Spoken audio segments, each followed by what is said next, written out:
Well, the duck company I work for decided they're not going to sell their business now, so they're not getting a new partner to put more money into the company. All Last right. Friday, the CEO was making phone calls and making plans for what he was going to do with the company on Friday morning, and Friday afternoon he was out in his ass. Yeah. Whoops. Yeah. Doesn't pay to be making plans sometimes. You just Yeah. need to be a bit patient. Yeah, I can do this, I can do that. I could. Oh, can I? Shit. Yeah, maybe not. Yeah. Yeah, before you get to that, just clean your desk out, okay? Yeah. Just look for a stout cardboard box. Oh shit. Oh dear. Yes, DCM, as we say. Do you have DCM over there? Don't come Monday. DCM. Yeah. Yeah. You get told Yeah. DCM, don't come Monday. Oh right. Yeah. Usually kicked out on Friday, don't come Monday. Yeah. I had one company, and I know I was only contract, but I had one company decided they were going to tell me not to come back whilst I was on holiday in the Lake District. Oh well, that's a bit rough. Yeah. And the agency woman, she said, "You don't need to go back at all, do you?" I said, "Yeah, it's all my stuff on the desk and in the drawers and all the rest of it." I said, "So I'm going to have to go back anyway." And that's the last thing they didn't want to face me. You know, Yeah. you've curtailed my contract whilst I'm on fucking holiday. We don't want to. Yes, I'm coming back for my stuff, and yes, I will face you, and yes, I will say, "What the, do you think you're doing?" Yeah, it's a bit rough. Awkward. One of the places I worked, there was a guy who had worked there for 20 years, barely had a holiday. Things had got quiet, so they said, "Oh, look, maybe you could time to use up some of your holiday hours." So he'd taken the first long holiday, and they sacked him a week into it. Wow. What this one? It's because they weren't being honest. It was a new hospital development in Oxford, and they'd had to get in a much larger team than then first budgeted for, and it was costing them a fortune. And I'd heard rumours that they were, looking at cutting the numbers down and getting rid of anybody that they could vaguely afford to. And you sort of think at the time, "Oh shit, that could be me." But the holiday was booked. We went and had, on holiday halfway through, got a phone call. Oh, apparently your work's not good, or you've made a mistake or something. And I thought, well, I'm definitely going back because I know I haven't made a mistake. Yeah. And mate boy who'd originally taken me on, I said, "Come on then, show me this mistake." And as he's pulling the drawing out, the CAD guy who was there from the ductwork company got up and disappeared at a vast rate of knots. And then he showed me the mistake that I had made, apparently. And I said, "Well, that's not my drawing. What are you on about? That's the ductwork guy's." "Oh, where's he gone?" It wasn't my drawing. The mistake wasn't mine. It was somebody else's, but they were blaming me for it. And I basically said to them, I said, "Can't you buggers just be honest?" "What do you mean?" "Well, you're trying to cut the numbers down. That's all this is. And you're trying to say, no. get rid of you because your work's not good enough. Just be fucking honest with me." All right, I'm not working for you buggers again. Yeah. I was just about to put out my clue and Clive's guessed the person again. He's got it right. Clive, Well, he's guessed it just from the initials. yeah. Yep. Yeah. Yep. Clive, do we have to time you out on the start of the... You can't talk to... No, that's Hey, good, hey, Clive, smart ass. Tell us what Yeah, Saturday. I'll put the clue there anyway. Go on, tell us who he's choosing for Saturday. You know what you got to do next week, Paul? And I probably shouldn't tell you this in front of What? You got to not do a scientist, but just put up the same letters as somebody else. Well, not put the letters up. Just put all blanks. Put the last letter of each. Oh no, you'd probably get that too. Yeah, but you're right. Not a scientist. Just put the letters up, and then it turns out, he was a front man for a band in 1963. Blah blah blah blah blah. That'd be all good. I'll use my next door neighbour's name. So, who was it? John Tyndall. Okay, better read it. John Tyndall, though scientist, was a prominent Irish 19th century. Sorry, I was about to say psychic. Sorry, I'm just about to cough. Physicist who achieved fame with his study of demagnetism. He also made discoveries concerning infrared radiation and physical properties of air. He showed the connection between the atmosphere, CO2, and greenhouse effect. He also published over a dozen science books, bringing modern experimental physics to the world to a wide audience. You got to pick someone more obscure. I think that's probably that's like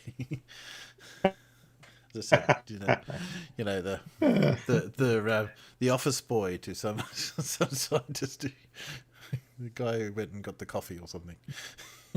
Saturday, it will be Paul Bevan. Oh, Paul Bevan. Yes.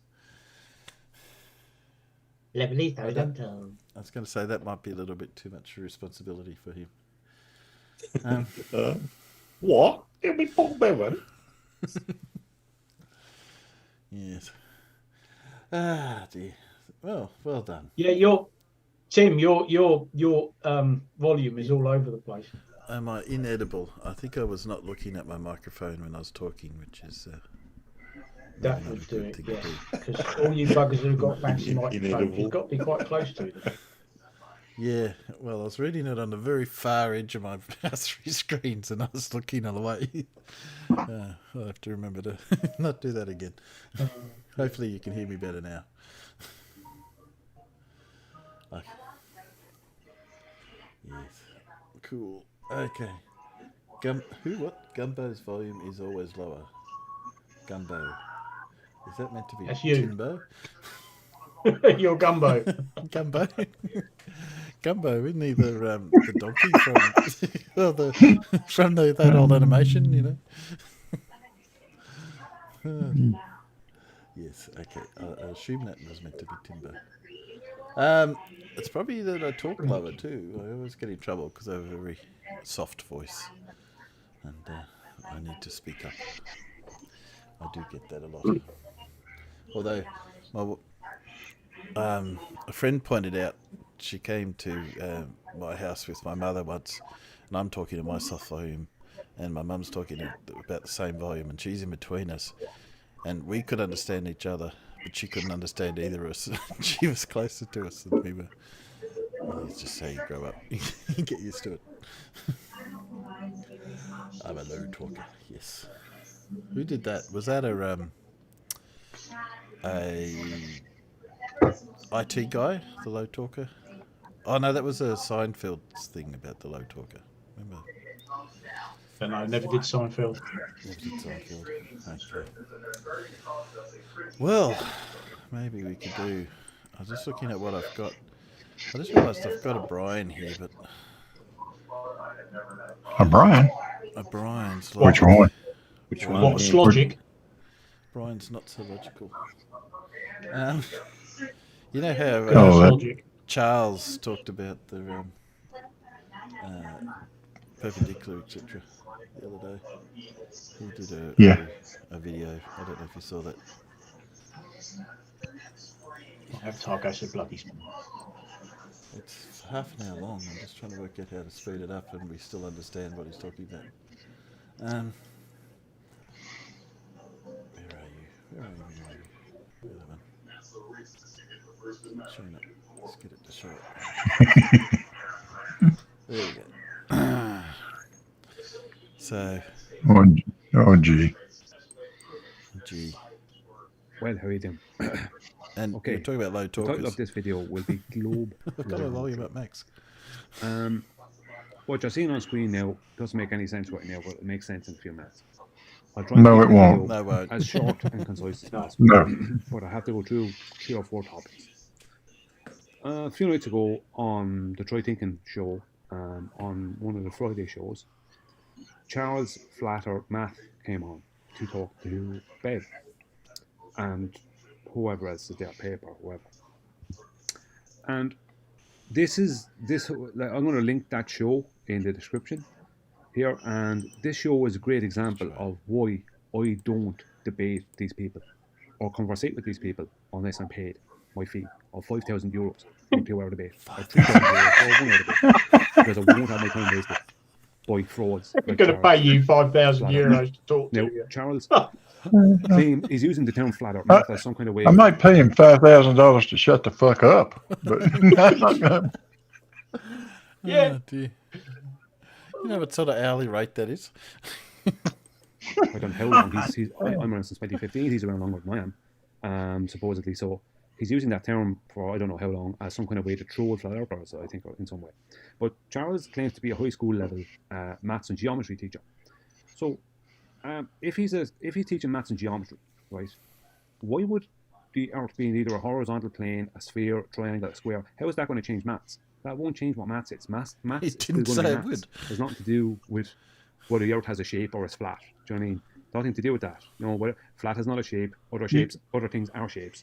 You know, I mean, that doesn't change maths. Maths is still going to be maths. So I don't see how somebody who's a geometry and maths teacher could use the logic of saying, call himself flat earth math as some kind of troll. How is that? I was going to say you call yourself Brian's Logic, but you know some people argue that. Yeah. It shows that you don't And understand. Bev calls himself try thinking That's when simple there's fact. no I evidence don't of know that what's going on in his head. whatsoever. That's He's true. a busy guy. But he made some claims either way. Let's move on from that. He made some claims on the Try Thinking show. And I'm going to go through them now. First claim he made, or we'll start with this one. He claimed a couple of things. He claimed that in GeoGebra, right, that if you make a sphere, Did you hear that? In GeoGebra, so not in geometry. In this program, GeoGebra. Yeah. He didn't In claim a anything software about- program. he didn't claim anything about GeoGebra. and you take, if you let's say, a listen, zenith from if you listen to that part of the discussion that Charles was having, Charles was just getting them to envision the way that we all learned about limits and the way we learned about how if you move 2 points close enough together, Yeah, you end up with a tangent of the curve, right? yeah. That's all he's trying to get him to understand. But Charles wasn't literally suggesting that you could take a damn CAD program or something like GeoGebra and zoom in far enough that it actually became a damn flat line. No, Not at all. no. Well, most CAD programs don't really do. They'll draw a perpendicular line to an arc or a curve, but they don't. Yeah. They don't do angles to the curve because you only want the angle technically at the point, not at 2 points along that curve. So, yeah, they're drawing programs. They're not geometry programs. Although AutoCAD now will do that. We'll do what? Sorry. You can measure the angle between a line and an intersecting a curve. Can you? In AutoCAd, Not in that the I'm new aware of. version, you can. Oh, it might be in the latest version of like the Yeah. 2025 version. I haven't got that one yet. Yeah, somebody was showing that the other day. It's pretty cool. Yeah, I've got 23. I know it can't do it in 23, but I'll have a look. That'd be interesting because I still do it the old-fashioned way of drawing the two tangents and then measure the angle that way. Right. But yeah, which is what you would do if you're doing it on paper. But yeah, I'll have a look at that. That'd be interesting. I definitely know GeoGebra doesn't do it. the center point of that sphere, which I have here on this little thin blue line, and you make an angle with that and the surface of the sphere, but you're zoomed really far in GeoGebra, that GeoGebra will use he employed that GeoGebra would use this slightly curved. He didn't imply GeoGebra would do anything. But anyway. No, he didn't. Yeah. Jesus. Brian. Surface here, right? This is what he employed, right? Now, I don't know think he this is even a load of used the rubbish word. because I showed it some time back. So here I'm going to show it even more, right? Now, what we have here is I've made the angle. So this is 80. What distance do you think G is there, just out of interest? Going to be 1 mil? Or is it going to be like 1 meter? Or 9.53, right? The angle is between this line here. I put in these two points and a point on this up higher on this zenith here, and I made an angle. And the angle is 89.53 at the moment, so it's a very tight angle, right? And what I did is I put a line between them. After I'd made the angle, I put a line between them, and I colored it red. And a line here, this angle line here, again between this dot or this point and the point on this zenith here, and I coloured that one red as well. Now I coloured the globe here, which is in black. Colour that black. I'm just going to open up settings just to show, right? And I serrated the surface. So if I go into style and I go to line style and I bring it back to straight line, right? You can still see that the angle here, which I made in honeycomb, is going past the black here. I can't actually zoom in any further without, if I try to zoom in now, what will happen? Did he say, and I didn't pick up the first time, that he made the angle first before he drew the point C? That he didn't just go from C to a point at D and then perpendicular? So he made this 89 point... I thought that's what he just said. I just picked it up, which means... That means meaningless then. Exactly. If he had put a point C and point D onto the arc and then draw a line between it and then did line perpendicular at D, but he's deliberately made an angle that's 89.5. So what's that mean? It means nothing. Further, it'll probably just jump around on the screen because I'm zoomed in so much. I'm zoomed in as far as I can zoom in with GeoGebra.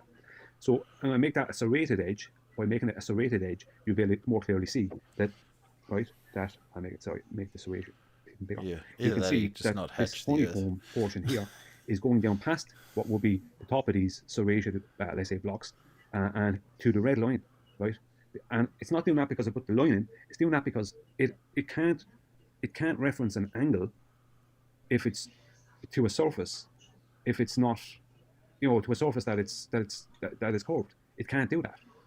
It can't reference the angle to a curved surface. It can't use a curved surface. That's it. It's just not possible. And Charles tried to say that to employ that if you zoomed in really far on GeoGebra, that GeoGebra would use if you have a sphere. If you zoomed in really, really far to the surface, the GeoGebra would make an angle with the surface of the sphere. But I'm just showing here it won't. It requires the line. That's not what he claimed at all. that is not what Charles was claiming. No, not even close. That it makes an angle to be straight.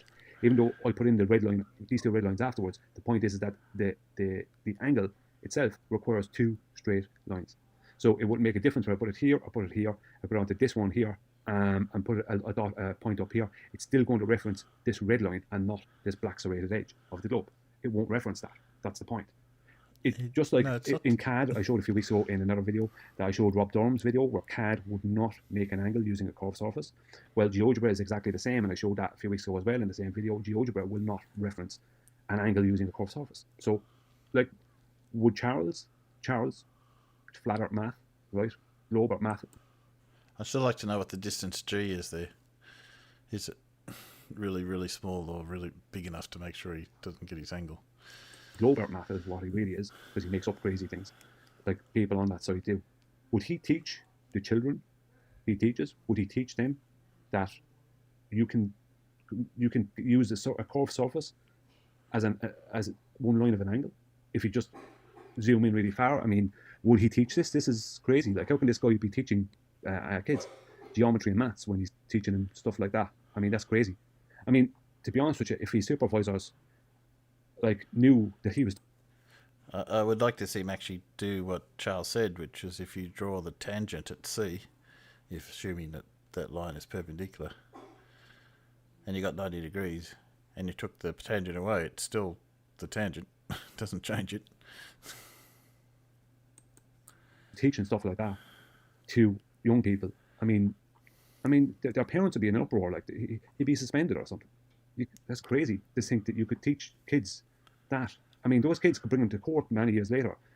One of those kids could bring him to court in years to come because he was teaching them a load of lies. The guy is lying to children. That's what he's doing. So I'm just going to show something here, right? I'm going to zoom out. Right? No matter how far out I zoom, you can still see that the orange honeycomb of the angle line is not touching the black, it's touching the red. And the black, the serrated black, it's the top of the black, that's the surface of the sphere. They took out these little blocks there, right? And I'll show that again, say. Just so there's no argument there. And so I just use line. So there you go. As you can see, the angle is using the straight lines, not the curved surface of the sphere. right? So let's go out again, right? And I'm going to pull this back. So this is all working on, so this point is working off of the surface of the sphere, right? Right? Zoom out and see how far I'm zoomed in, right? Right? So that's how far I'm zoomed in. Look at how far. Do you think he even listened to what Charles said at all? Start doing this. No. No, hell no. Mhm. Because That's it very much. This has got nothing to Why? do with what the discussion was Whatsoever about. is GeoGebra referencing the surface of that sphere for that We're angle. talking about the At no difference time between whatsoever parallel and is GeoGebra perpendicular referencing lines. that. So what's this, No, this got nothing to GeoGebra do with is not referencing that whatsoever. And if I keep on going, what's going to happen is both lines are going to start going down in past the surface of the sphere. So let's move this over, keep it going. As you can see, now both lines have gone down into the surface of the sphere. And So Charles Flatter Math is teaching young people that this surface here can be used as one line of an angle. And this guy is supposed to be teaching high school no, level that's not what he said. in the US, high school level geometry and mathematics. I mean, if I was the parent of one of those children, that guy would be in court so fast. Teaching So Damn absolute right. knowledge. That's what he's teaching. And your So let's move on. your name Next would be claim, Charles. defendant. Okay. Yes. Next claim, he claimed that vertical angles, zenith angles, don't require a horizontal, right? You just need one vertical and nothing else. So that would mean that to take a zenith angle would mean the angle is based on nothing, because angles have to be based on something. And the zenith angle, and like the elevation angle and the depression angle, they're all based on a horizontal and a vertical No, they're to not. create 90 degrees. So you can be plus or minus 90. So vertical angle, also known as the zenith angle, it is the angle measured from directly above the zenith. So perfectly horizontal, right, will have a vertical angle of 90 degrees. If you are looking to somewhere higher, the vertical angle will be less than 90 degrees. While looking further down will be greater than 90 degrees. So here Yeah, we but have that doesn't change anything. zenith, right, horizontal line, right, you have the plumb bob, theodolite, right. Here you have plus, which is above the horizontal line, elevation angles, and minus, right, which are depression angles, right. And the zenith angle here will be determined on how much, right, above the horizontal it is, or No, below it's the not. horizontal it is, as it No, No, it's not. That No. angle of depression is measured from the zenith, not the other way around. requires. You can't have a vertical without a horizontal. You can't have a horizontal without a vertical.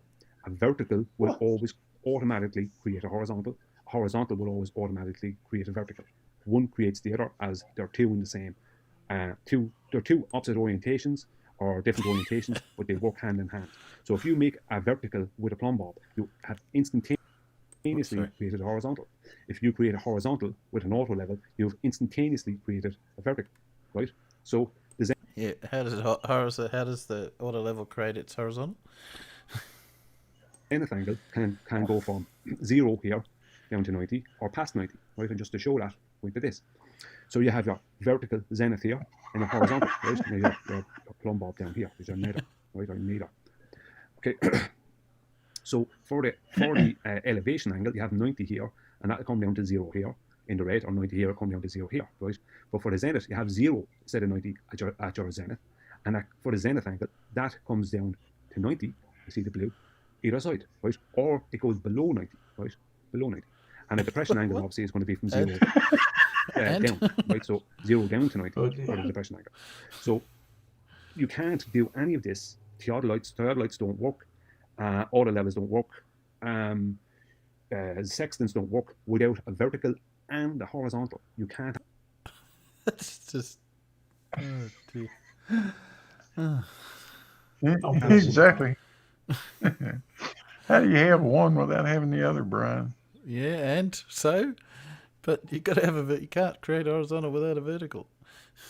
But you can't create a vertical without no You don't have a horizontal. vertical, but yeah, you still have a horizontal. All you got to do is draw it. You could draw it on a piece of paper, I suppose. Yeah. But if you're trying to measure it off on the Earth, you can't really establish horizontal without that vertical first. Without the other, right? It doesn't work. You can't create a horizontal without automatically creating a vertical. You can't create a vertical without automatically creating a horizontal. And Charles tried to claim that for a zenith angle, you don't need a horizontal. It doesn't matter what Charles says. The vertical creates the horizontal, and you can't take an angle measurement without referencing the horizontal. Because it would be You can. Horizontal has no meaning with zenith angle. It just doesn't. So he's saying that you can't. Another way to say horizontal, if you're talking about zenith angles, is 90 degrees. That's a zenith angle of 90, Brian. Yeah. You dumb shit. If you scrubbed out the horizontal lines on this image, could you measure 10 degrees off zenith? Sure. Obviously. But Brian just told If you you measure could do 90, it. Unless you if draw you the measure horizontal, 90 you can't degrees, measure it. you measure 90 degrees off zenith, guess what it is? Horizontal. Yeah. Yeah. But he just said, oh, you can't measure any angles with horizontal. Well, you can. Yes, you can. But without the zenith, how do you establish horizontal on that theodolite? If you haven't got that plumb bob set up to create a vertical, then you can't get anything. So you've got to get that vertical first. In this case. the reference between the vertical and the horizontal. All angles, right, are referenced between those 2 points, between or past those 2 points, right? That's where it's going to be. So if you're going to take an elevation angle that went up to 90 here. I just realised I don't know if he realises what he's saying is you need 3 lines to make an angle. Because according to him, you need the zenith line, the horizontal line, and then the line to the angle. Right? And you went past that, then it would be more than 90, right? Or from an elevation angle or a depression angle went from 0 down to here, right? So you have 0 down to 90, and zenith angle then is going to start at 0 and it's going to go to 90. You understand that that's what's going to happen? You can't have a zenith, which is a vertical, without a horizontal. Every time you create a horizontal, you create a vertical. Every time you create a vertical, you create a horizontal. They are one and the same. You can't create one and exclude the other. But Charles Globe Earth math is trying to teach people and claim and teach young kids that you don't need a horizontal for a zenith angle. I imagine he might be teaching someone's children right now, teaching them that rubbish. That's complete and utter lies, and he knows it. It's not. The man is a total liar, and he knows he is. He knows he's a liar. He was caught out for lying in the past. He spent 2 hours not admitting to needing a radius when he was debating Nathan. A lot of people got on Nathan's back about it because they didn't understand. Nathan was holding him to task. He wasn't interested in red herrings. He wasn't interested in anything else. Charles would not admit he needs a radius to make any claims concerning a sphere. He needs a radius and he needs a radius measurement. But Charles would not admit it. Charles is not an honest guy, and he's teaching young people rubbish, literally rubbish. As I said, if my kid was in his class and I found out about that, he would be going to court straight away.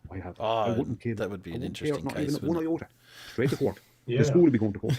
Yeah, it would be And fun. if I found out that he was teaching this stuff to kids and I was his supervisor, he'd be in suspension straight away. I wouldn't have any mercy on him. Not even one little bit of mercy. He doesn't deserve it. He's telling lies to people. That would be and real teaching fun. lies to young kids. Honor. If he's not teaching them this, but he's claiming it outside of that. He's a maths If he's teacher claiming and this on the he's internet, just but he's given not me- teaching it to the high school kids, He's just found 4 or 5 different experts who can show that what I said was true. And then Brian, who are you got to say?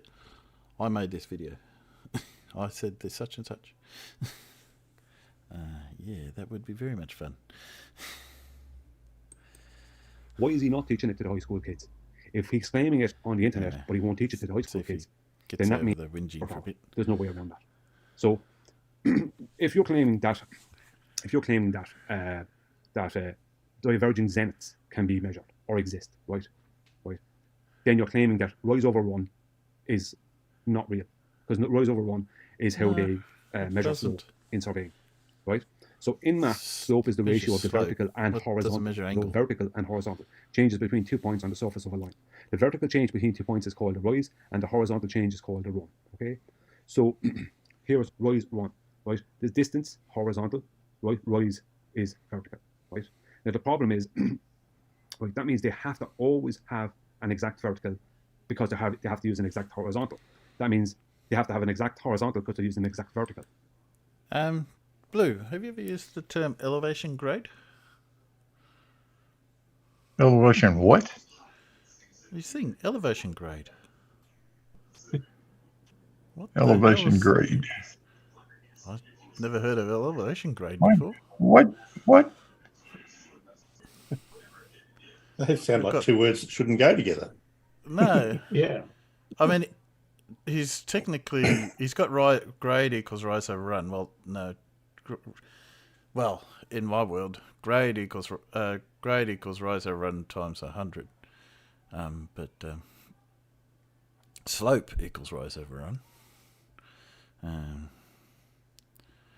he's got angle elevation. I've never heard of elevation grade. I wondered where he got that from. I don't know. I've never heard of that one. So perpendicular 90 degrees, they always have to be 90 degrees, right? So this is a right angle triangle, right? That means it has to have an exact horizontal and exact vertical. Can't have a vertical that's diverging a bit, or horizontal that's slightly not horizontal because it's divergent.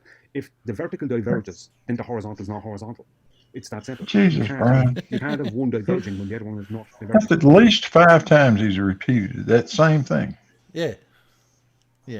Over and over and over again. Yes, Brian, it's a 90-degree angle. Move on. Yes, you haven't achieved anything yet. You can't have that. Now, most of our opposition will claim stupid stuff like horizontal is only a point. No, a point is a point. Horizontal is a line, We don't which is claim a series horizontal of as a points. point. Oh, sorry, a series of points. Conjoined. Horizontal It is plane not is reference to a point. a point. A point is a point, and that is not anything, right? A horizontal is a line, right? A vertical is a line, just like a vertical is not a point. Because to say an horizontal is a point is to say that the vertical is a point. Now, if you're using a sphere and you're trying to claim that every horizontal or every vertical, right, has a tangent plane that's horizontal, well, that's false. You can't have one horizontal being at a different angle to another horizontal, because they're going to claim then that the next vertical will be at a slight. Sorry, you can have two horizontal planes that aren't on the same parallel to each other. But obviously they don't accept that. But anyway, Slightly deviated angle from this horizontal, and so that means that from this vertical. So that means that the horizontals have to be deviated. You can't deviate one without deviating the other. So that would mean there is no such thing as horizontal. It can't exist on a sphere, and vertical can't exist on a sphere because vertical creates horizontal. Oh God! How does he get that? it's this elimination thing that therefore, because this doesn't work to their thing, that therefore vertical can't exist on a sphere. Of course, vertical exists on a sphere. It's ridiculous. The conclusion doesn't follow, Brian. I mean,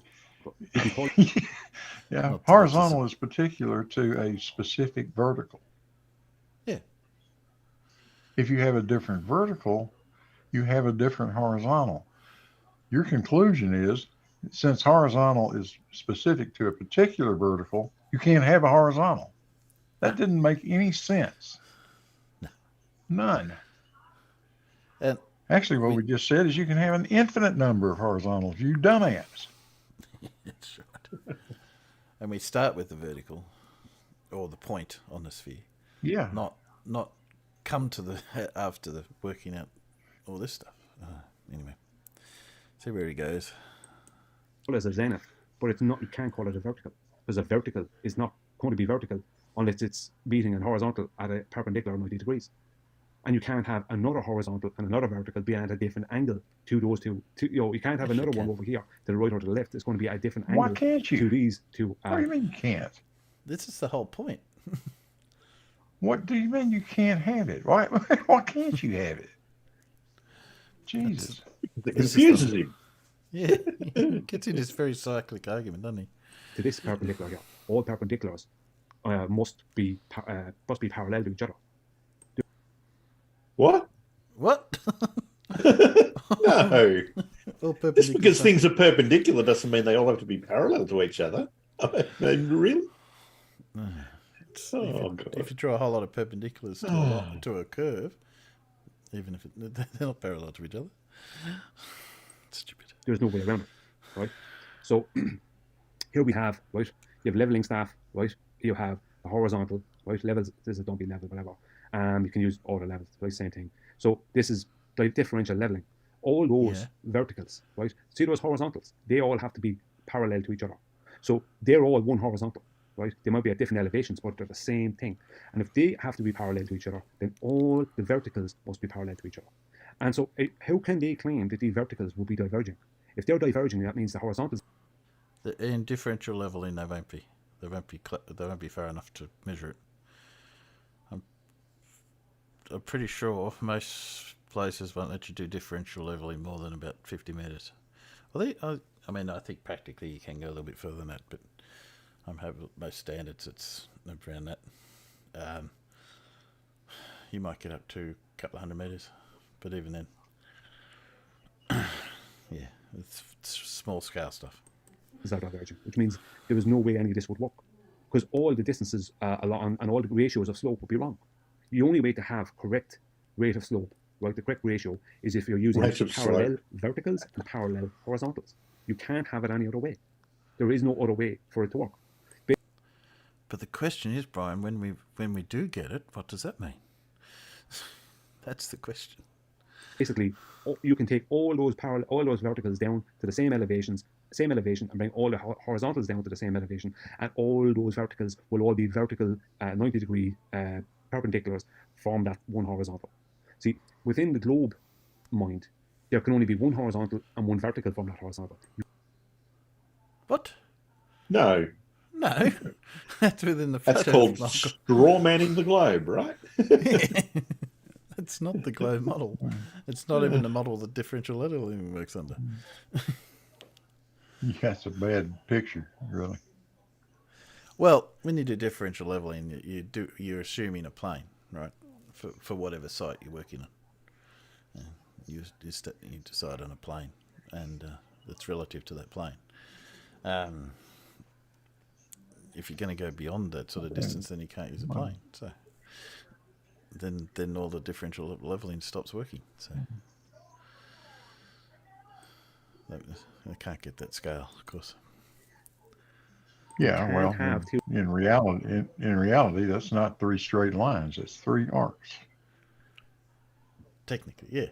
But they're not much. There's not much arc there because of the distance involved. It's so little you really can't measure it. Yeah. That's the reason why you keep the observation short. Yes. And maybe 50 meters. Yeah. I wouldn't go any further than that, I don't think. Yeah. So 50 meter backside, 50 meter foresight. Yeah, that'd be about the limit, I think. Yeah, I think I had a look on the standards locally, and yeah, it's got limits that you can do differential leveling. Once you get past a certain distance, then you're not allowed to use differential leveling anymore. Unless you start to use some special third order leveling, etc., to do it. But yeah, it's got limits. 2 verticals to a horizontal within their mind. So they can't have these 2 verticals being parallel to this horizontal. You can only have one vertical being perpendicular. Sorry, you can only have one vertical being perpendicular to a horizontal in their mind. You can't have 2. So how could you not have 2? In reality, you have to have all like a horizontal can stretch for an infinite distance. That means every vertical right from that has to be 90-degree angle to that horizontal, which means it has to be parallel to every other vertical. There's no way around it. It couldn't be any simpler.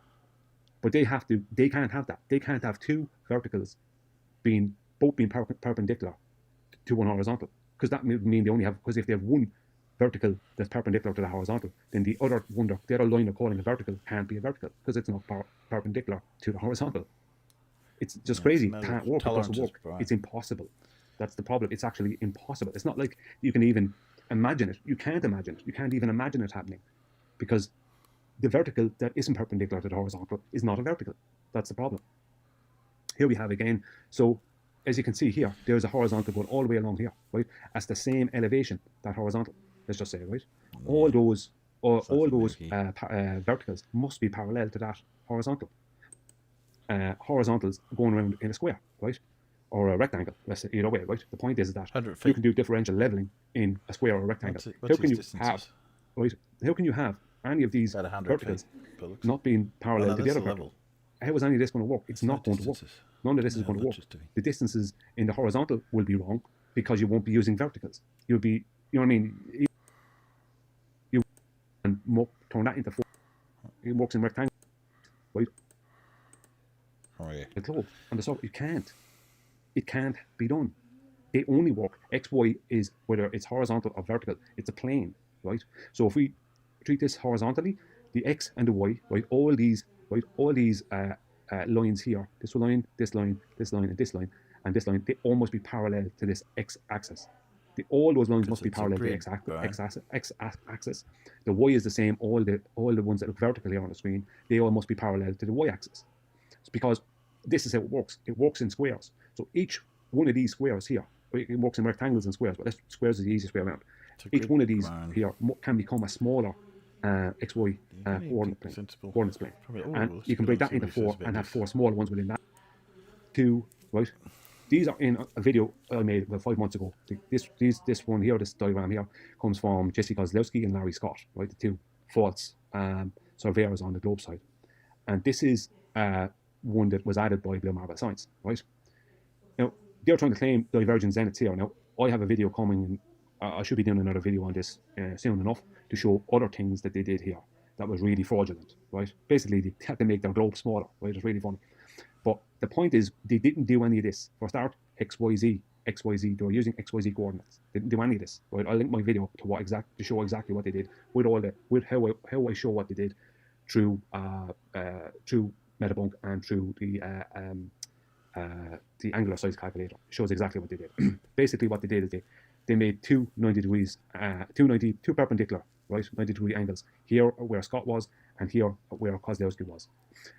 Scott took the angular size. Now, none of this happened. They didn't actually go out and do any of this. This is all mathematics. They just aimed to do it. They never went to any of these places. They just used the mathematics.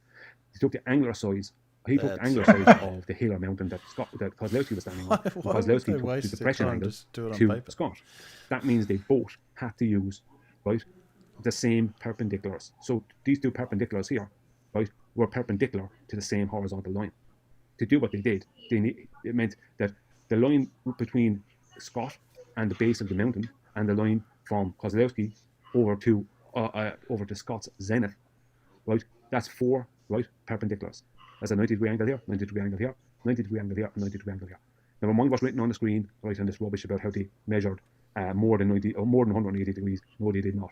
I show exactly what they did, and I go through all the steps of what they did, and how they back engineered into divergent zenith. Oh, good God! Perpendiculars with the two horizontals, right? The 2 verticals beating the 2 doesn't horizontals. meet your criteria, so therefore they didn't do it, and it's a lie and it's fraudulent. Because they were both perpendicular to the same horizontal. So this vertical here and this vertical here, I show had to have been perpendicular to the same horizontal line between them. No, that's the here, point, and the Brian. same They weren't when they Kozlowski's measured. depression angle up here. So for Scott's angle size, right, measurement, that meant that you idiot. he was using as a 90 degrees at his position and a 90 degrees at the base of the mountain that Kozlowski was standing on. That means both those verticals had to be perpendicular to that horizontal. And when Kozlowski did the dip angle, to Scott, right, that meant that from his eye line out there, that same exact dip angle, dummy. Scott's zenith, right here, right, were perpendicular to the same horizontal. Because you can't, it's impossible to not use perpendicular to do what they did. It is quite possible, and that's the problem, is that when it's measured, in reality, this is what you get. It's not a case of they went out and made it up. It's not like this is the only a case where anyone's measured a zenith, diverging zenith. So they needed 4 perpendiculars over a span of 11 miles to do what they did. So it's all in the video. I show how I use Meetup to show how I use the angular size calculator and Meetup to show how much of a fraud these people are. So Charles Flathart Math, Blue Marble Science, Jesse Kozlowski, and Larry Scott are all frauds, right? And Charles, I should call him Globert Math, because I don't know what the only thing to call him, because only people who believe in the globe come up with the crazy nonsense that he comes up with. I've just shown here how he's a total liar, and if he teaches that to the young people that he teaches in high school, then he should be suspended. He should be brought to court. And if he doesn't teach it to them, then how come he's willing to claim it on the internet, but he doesn't have the confidence to teach it to them? If he believes it's true, and he says that he's a geometry and mathematics teacher. If it's true, Charles, how come, if you're not teaching it, how come you're not teaching it? Because if it was true, and you believed it was true, and you knew it was true, you would be teaching it. And if you're not, it proves that you don't even believe it's true. Because you know you get in trouble for teaching lies. High school. It's just simple geometry, Brian. All geometry teachers teach the same crap, the same stuff. Not crap. Sorry. Same stuff. That little sketch, by the way, is one that I made. Yeah, I know. Yeah. And I made it from the information that Larry and Jesse had. And what they had, they didn't measure any distances, Brian. No. If you're listening, you dipshit. They didn't measure a single distance. That distance of Show other. 58, whatever it is, 58,000 meters or feet, Feet, yeah. This one. whatever that number is. Whatever that number is. I'll tell you where that came from, Brian. You see those ECEF coordinates there? One on the left and one on the right. Those are the GPS coordinates of those 2 points. And that distance is calculated from those ECEF coordinates. Yeah. Would you like to know how to do that, Brian? It's simply the square root of x1 minus x2 squared plus y1 minus y2 squared plus z1 minus z2 squared. That's how you get that freaking distance. Stick the numbers in your online pocket calculator and see if I'm not right. Yeah. Bet you I am. Because the purpose was And the only other gun. And the only other thing we had was a good idea of what the two elevations are. Yeah. So that's the differential. That's where those numbers came from. That's not anything Larry Scott did, or the distance not measured, period. It's simply calculated. And I was doing that just to make a point, just to show what should happen if the Earth is flat. The Earth is not flat because you get excess of 180 degrees when you add those zenith angles up. Wow. Because in reality, the only two things that are relevant on this document is those two angles, the 88.50 exactly. and the 91. Yeah. You can get rid of everything, pretty much everything else. Yeah. They put up a plumb bob here, they put up a plumb bob there, they measure the angle from point to point, and if those 2 points add up to 180, there's a problem. Well, it's not a problem for us, but a problem for flat Earth. And that's having gone through all the arc of the parallel one. There's over 500 observations. There's thousands of observations, but when you resolve the average of the pairs, the hundreds and hundreds of examples of exactly the same thing. So, and that's just one survey out of thousands that'll be done.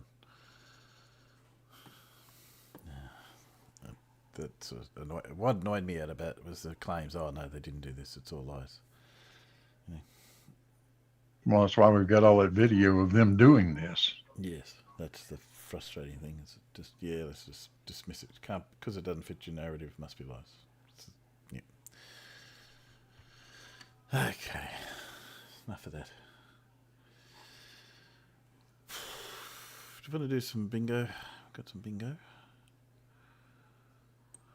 Okay. Oh dear. You need a cup of tea, don't you, after that? Bingo means one thing. It does mean something. Yeah, hang on a sec. I mean, dump this out in the chat. Where's the chat? Stick the link in the chat. Here's the chat for you guys. Where'd the other chat go? Where'd you go? I've lost him. All right, let's see what odd nonsense we get. I've lost the peanuts.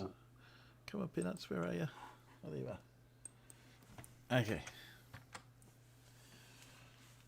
There you go. You'll have to copy that and put it in your hang on. If I do this, I think it works.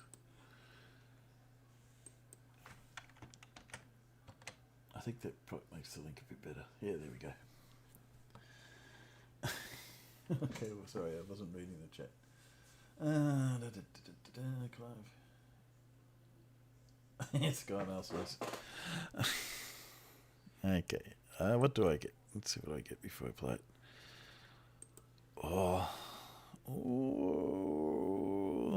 see how they go. I've got dual system twice. How do you get dual system twice? Maybe because it's... I don't know. Not only have I got dual system twice, I've also got duality. Twice. There you go. I don't know how you end up twice. I could regenerate it, but let's just go with it. If you no, fuck it. It'll do. It's not worth it. Do. Where's our friend? Here he is. Let's put him up. Yeah, we're a long way behind, you know, with not that one. That's this one. That one, there we go.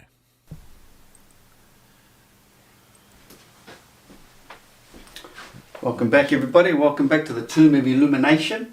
Maybe I should. This is the part 4 of a series I'm doing, exposing all the secrets of the universe.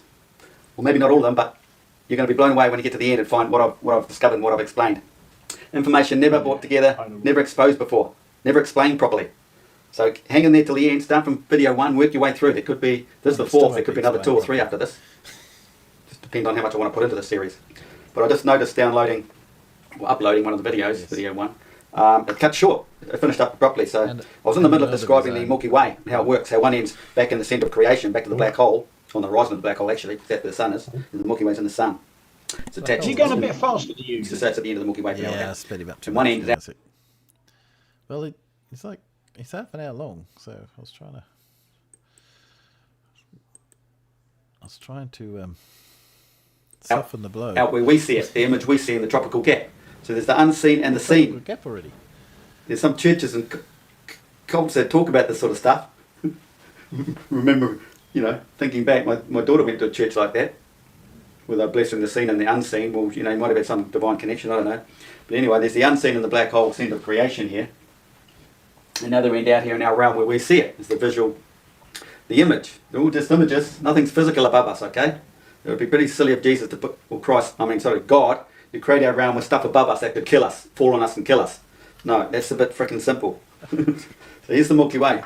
And what it does over the day, 24 hours, is it wanders around like this, all the way around our Earth. Next week. Coming out of the centre, out to the tropic region here, like this, all the way around. And also, as I was showing in the earlier video, I hope it was, there's a sun in the Milky Way that shines across the black hole. So it's facing centre of the hole all the time. So the back side is out here, behind the Milky Way. Okay, there's a day side and the back side. And globies think we don't know how to explain all that, because they haven't spent the time to learn some facts, actual reality, truth. No, they just go with the indoctrination. So, see, day and night moves. What do we get at the back of the sun? The full moon. I'll go over this again. I'm not sure if I put it in the video, so it ran short. This is where the full moon is. Obviously daytime's that side. Full moon arrives right bang on, behind the sun. That's the alignment. They say doesn't science tell you it's opposite the sun or something? Well, no, it's not opposite the sun, it's behind the sun. And the full moon is illuminated, isn't it? Well, it's self-illuminating. So as the sun turns every day, it laps the moon over 1 month. And as it's catching up to the moon starts being drawn back into it. The moon's going around every day, but it winds back in, right into the face of the sun. So when it comes in the face, it's actually in the face. It's on this side of the hole. So the opposite sides of the hole at new moon, in the face of the light. That's why we do not see it. So you can start imagining why you get the phasings. As the sun's turning in towards the moon, that's how you're getting your phasing. And it's the turning, getting closer to the moon, the sun catching up to the moon, is what's drawing the moon in. But it's all turning in the one direction. Because the moon's quick, the sun's quicker. It's the first horse on the horizon of the black hole, and the track's out here. So the full moon's basically out here at Saturn. Because it wanders across to feed its children every month. That's the father, the moon's the mother. The 5 planets are the children. As above, so below. Think of it like that. So she's out there feeding the children coming. So it's all about frequencies, feeding the frequencies. So it's what makes up all the different identities of people on Earth. There's so much variance there. You've got all the star alignments, and you've got the moon's contribution going in and out across them. You've got the position of the sun. So bear in mind, the moon sign, your moon sign, of the only person that's told the world this, is at your conception, not your physical birth. The sun is your physical birth, coming into the light of the world. The moon is your conception. So backtracking on to find that is up to you. You've got to find a way to find that out. I've given a few tips in my previous videos. And this series is concerning the alignment of the Milky Way in the two fields. To go The ask southern your one parents meeting what the the northern conception one. was. The mirrored image.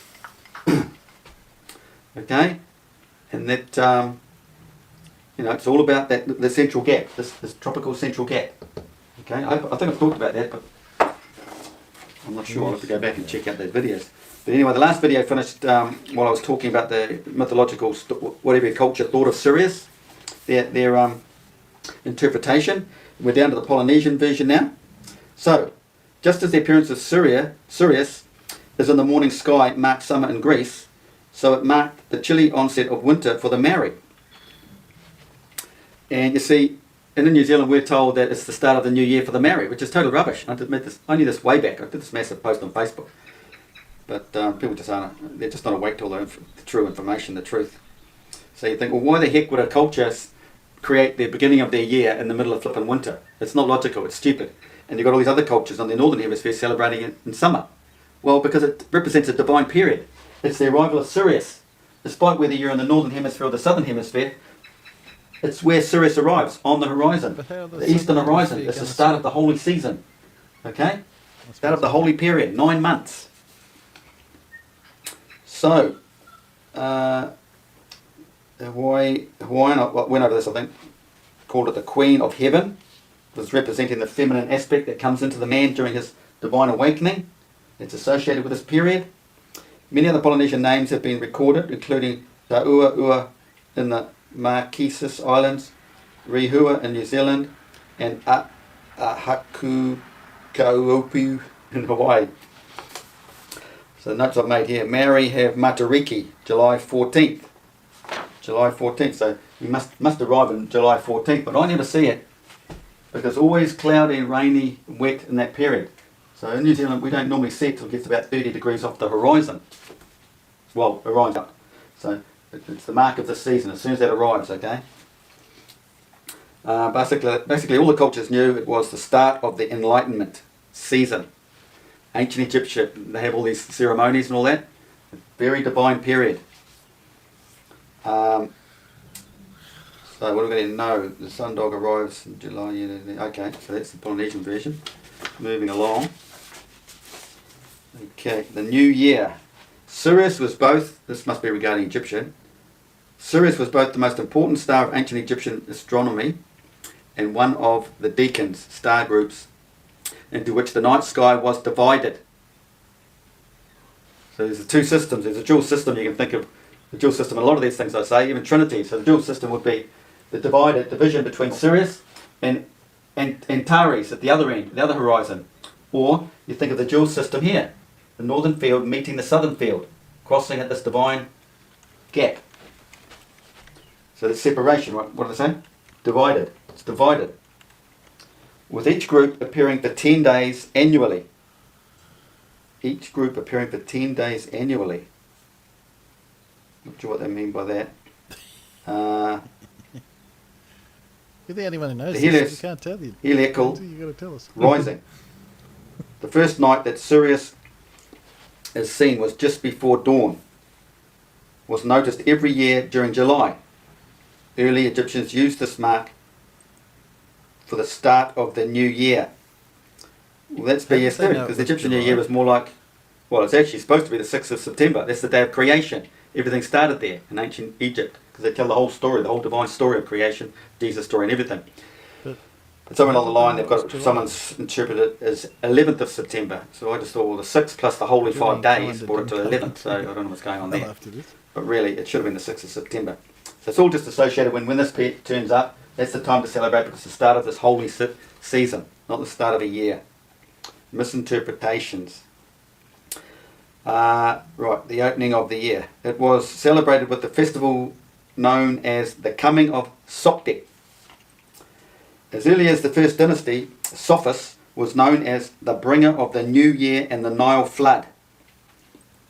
When Sirius appeared in the sky each year, the Nile generally started to flood and bring fertility to the land.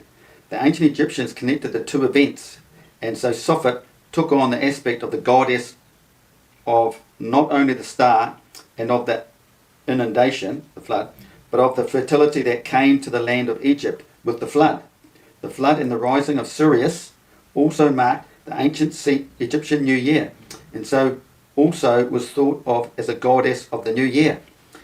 So right there is the whole divine story of the Christian enlightenment, or religious enlightenment, because it's all connected. Egyptian. The whole Egyptian Nile flood is connected to man's flood, the holy flood, the Noah flood, where this fluid floods through his system, leaves his pineal gland high and dry, like Noah's Ark up on the mountain.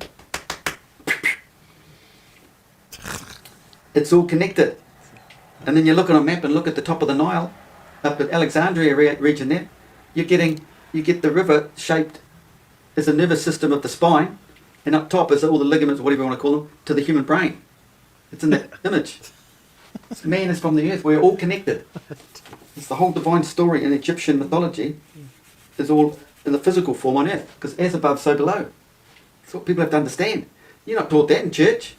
No, wonder why. But most church goers don't even know anything about the celestial movements or the zodiac, because it's been so falsely indoctrinated, even though the 'Cause the zodiac Vatican is used to have the most expensive or sophisticated telescopes in the world. They probably still do own them.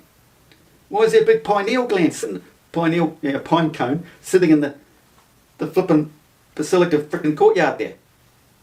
Vatican courtyard. Because they know. No, But it's a they're pine keeping it cone. from you because they want separation between you down there as their slaves and them as knowing. Why do you think they say billionaires follow the stars? Millionaires don't. Anyone can be a millionaire.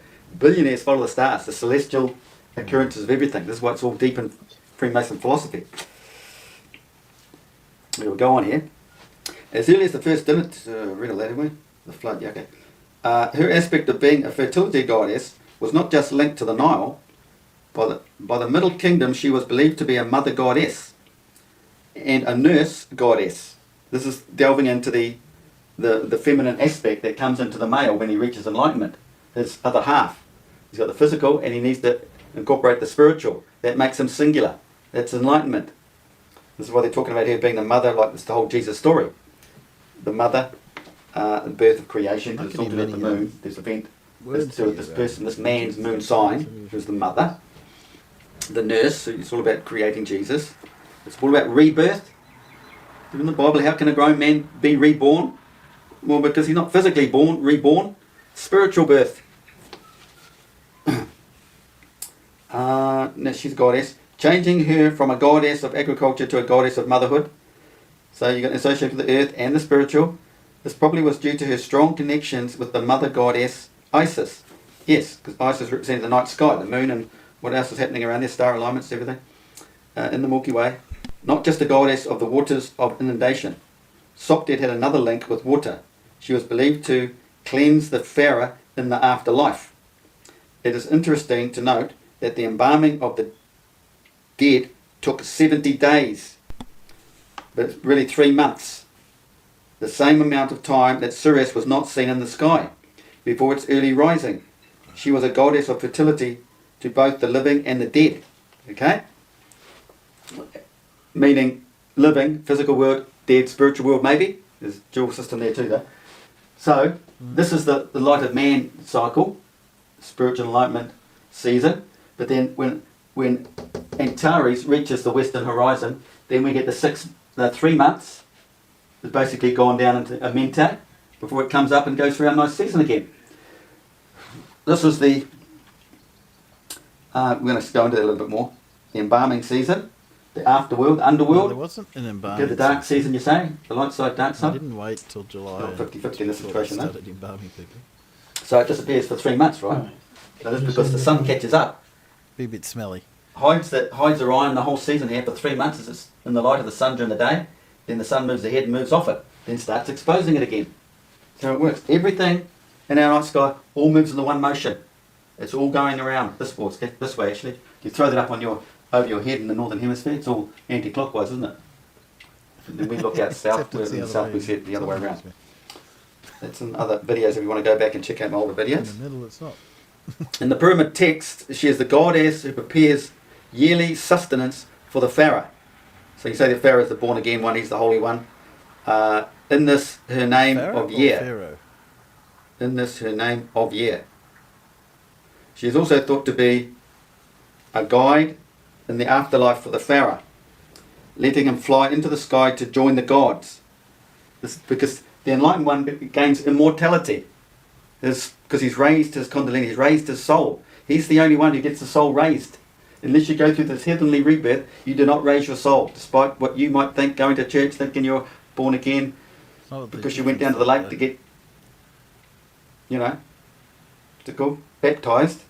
It's a spiritual event. We're not all going to be gods. They didn't have Not any in this realm, not in this cycle of man. in their world. Only a few. So, because it's conscious state. If you're not believing what I'm telling you, you're never going to be in that conscious realm. It'll never happen to you. You have to know the truth or be aligned with it close enough, because the more BS you know, you're indoctrinated with, that's stuck in your head, you're never going to open your mind up and go, whoa, and this event will never happen to you. You have to realise this. Christians, you need to start thinking. You've been sucking. Your church, it's a con. Stop thinking about Christ. I don't want to upset anybody, because this is all holy stuff. You just got to know the truth, not their silly church version. So, it's also thought to be a guide to the afterlife for the Pharaoh, letting him fly into the sky, because he becomes godlike, you see. After he dies, he becomes godlike. He's made it. He's got the free pass go now. He can do what he likes. He can come down again if he wants. Can I speed it up? In whatever form he chooses. Yeah. But the average person doesn't understand it. He hasn't got an open mind. He just dies and gets flushed back into the gurgler, basically. Goes through the system, the recycling system. Either go through the black hole, or you go through the sun.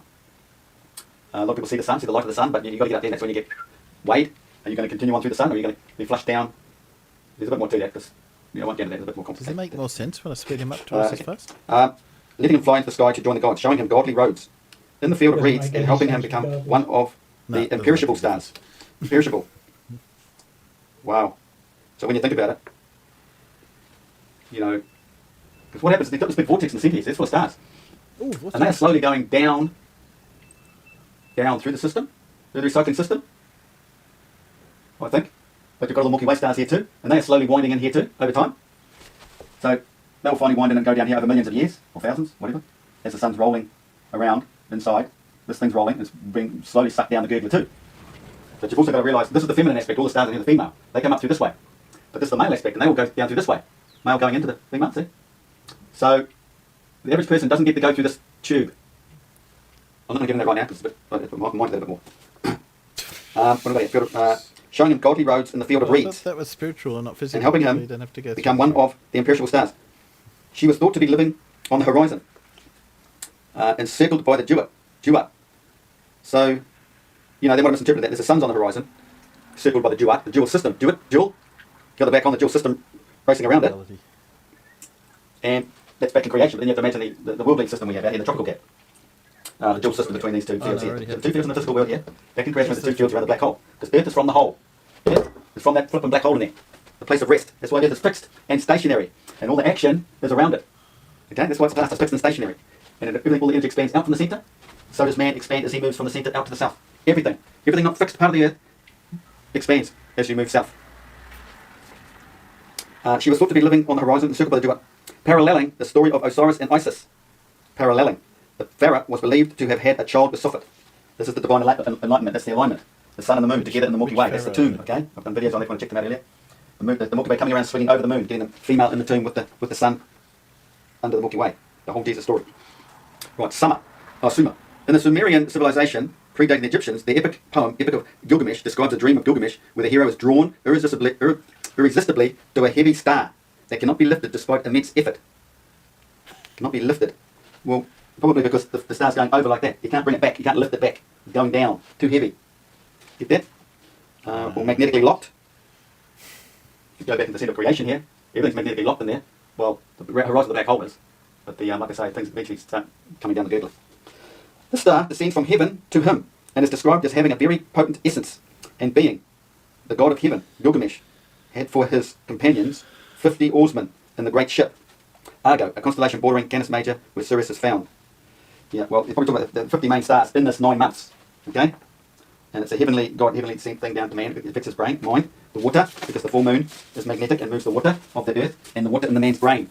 It's man's flood, and then we have an earthly blood, apparently. Earthly blood? What's the connection? Haven't really got onto that one. There was never any worldly earthly flood. Oh, okay.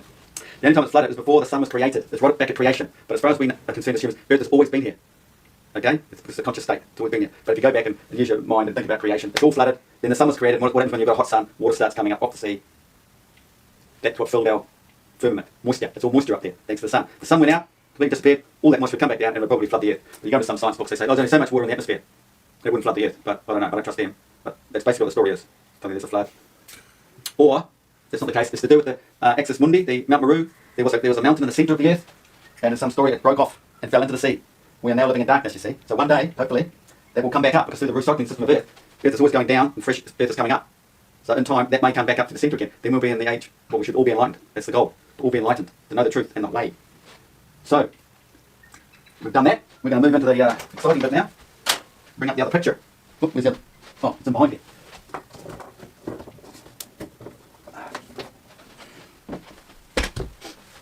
Ooh, bananas. Okay, so understanding Sirius is the dog star. Now, there's Sirius. Well, this is another depiction. You've got to get your head around this one, it's a bit tricky. So, this is the Milky Way. Okay? This is the shape of the Milky Way. And we see this big glowing... That's no good. Nighttime photography, astrophotography, see the big glowing back of the sun there, don't they? Good. I was waiting for it to come out. Well, go for that. That was more boring than usual. Oh, yeah. Yes, it was. That was pretty ordinary, that one. Did anyone get any bingos? I got close, but not quite. I was very, very sparse, I got to admit. Yeah, I only got 4. Yeah. Oh, and I haven't got dual system twice. I've got dual system and dual system and DAUL dual system. system. DAUL and DULL. Yeah. So Yeah, and duality. Dual ways of spelling it, you see? Yes, I shouldn't be surprised at that. I'll have to look You've at that. still got celestial instead of celestial. Yeah, no, I decided I wasn't going to change that one. I liked it. And dielectric. And dielectric, I thought that was cool. Oh yes, dielectric. Yeah. Dielectric, yeah. I was going to put Farah in there. Yeah, Farrer rather than Pharaoh, which is what I think he was trying to say. Where's the Farrer? You know, the guy who makes pharaohs. Plows in the ground. Like Pharaoh Fawcett Majors. Yeah. Oh yeah. Oh dear. Paul, do we have a music quiz tonight? We do, yes. Well, Oh, where's Matt? We need Matt here to I complain. do need Matt to complain. Are you in the chat, Matt? No, it's not in the chat. Oh, well, that's okay. This is it. Well, I'll play an Everett, and if you want to throw it together, and we'll switch over. Yeah, I've got an Everett here, just to sort of... No worries. Pick thing up. We're ready to go whenever you are. Oh, you ready to go? Well, we can do it. We can do him later. I am, except you've got to give me permission to share if you want.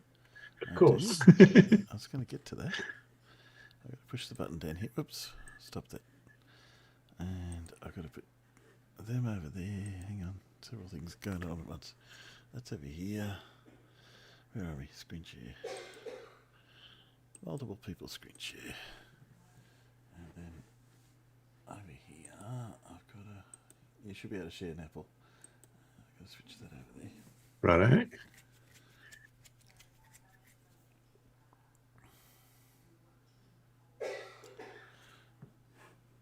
There we go. And it's working. Cool. Good. And so this is your chance to get your screenshots of Paul's. It's most likely going to be someone up on there. Yep. All 10 of these bands are featured tonight. So if you know the band, you probably will know what the song is going to be. It's an extra clue. It is an extra clue, yeah. I'll leave it on for about 30 seconds and then I will move onwards. Okay, there's some easy ones tonight, but there are a couple of hard ones in there as well. Farmers writing it down really quick, aren't you, Farmers? Right, let's see. I know That is, yeah. Ooh. Well, I only What know. was it? A few there I'm not sure about. I only know that guy down in the bottom, not the very bottom right, but the one next to it. And I know him, the guy on the drums. Yeah, I know him. But not the one in the bottom right, the one above it. But I think I'm stuffed through. It All switches. right. Well, you I better just find the realised it clues. switches. Anyway, go on. All right, here we When go you're then. ready, go for it. Okay, first one. Blimey. You. Blah, blah, da, da, da, da, M for make. Mary something. This is a hard one. Mary, I'll give you another clue because it's a hard one. Mary, you something or other, live your life. Maybe love your life. Something or other. Never. To on the something or other. Porn. No, not porn. No.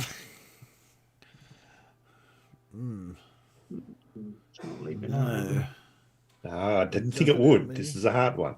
Looking out. Make yourself. Have yourself. Move yourself. You. Something rather live your life. Or love your life. Oh, it's on the tip of my Never. bloody tongue. Never. Something rather in of the. Four. Yeah, I've got it. And it's You something do, rather do you? self. Prove yourself? Is it move yourself and prove yourself? It is. Yeah. Move yourself. That's the words. Doesn't mean I've got the. I've got the tune in my head. Got the tune in your head?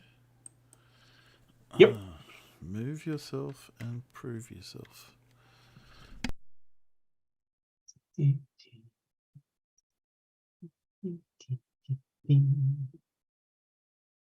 know what the words are, farmers? Or you just know what the song is? No. The words are: move yourself. You always live your life, never thinking of the future. Prove yourself, and on it goes. That's the one. There, those are the words. Does anybody know what tune it is? No. That's the one. Ching. That's the one. Yeah. If it helps, it's off the album 90125. Move yourself. You always. Just see if I can find it. I'm not getting it. You always live your life. That's the one, isn't it? And that's the song.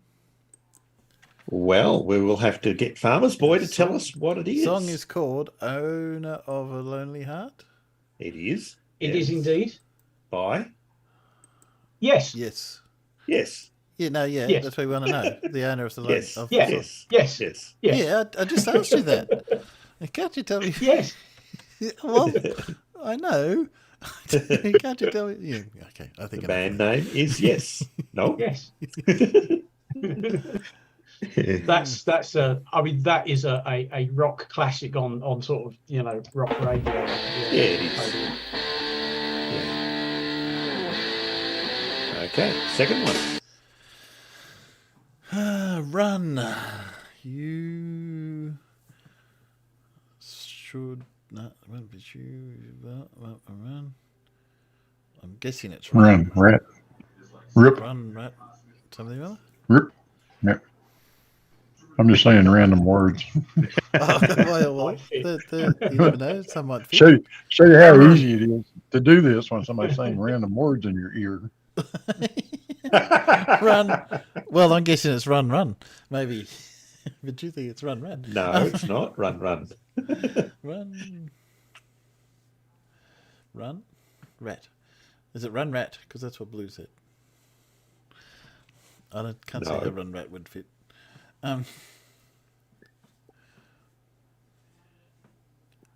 Going to me home. Going to my home.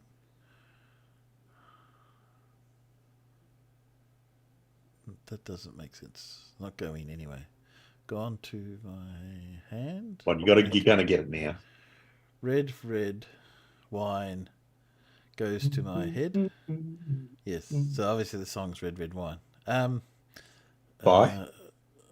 Some guy.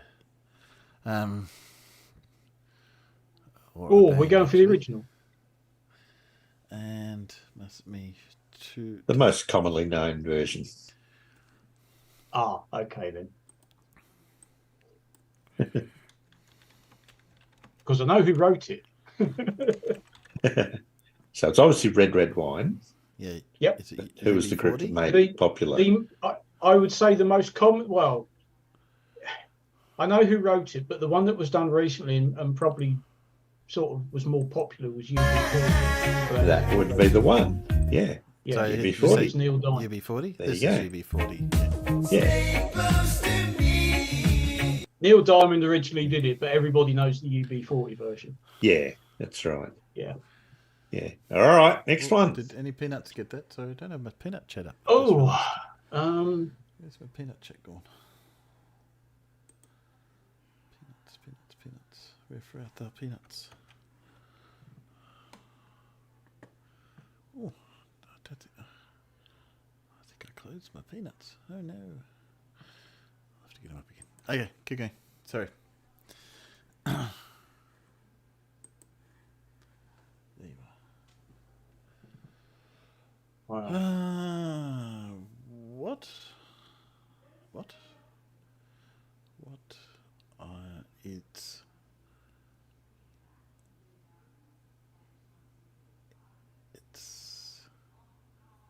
I mean, in the.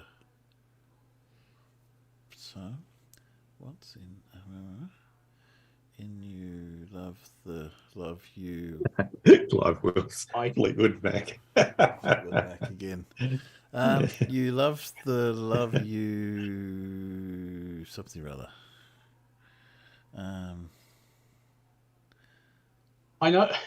I know who it is. I'm just trying to get the song title spot on. Okay.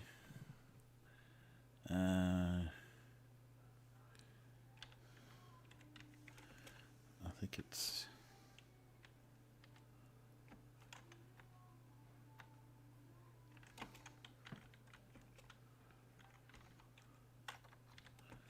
If you love you. Yeah, I thought it was. Whoa, is it wool? It's.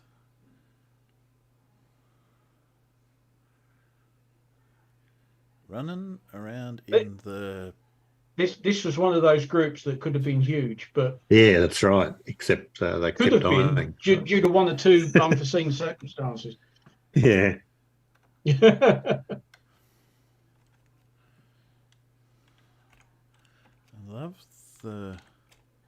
Love you.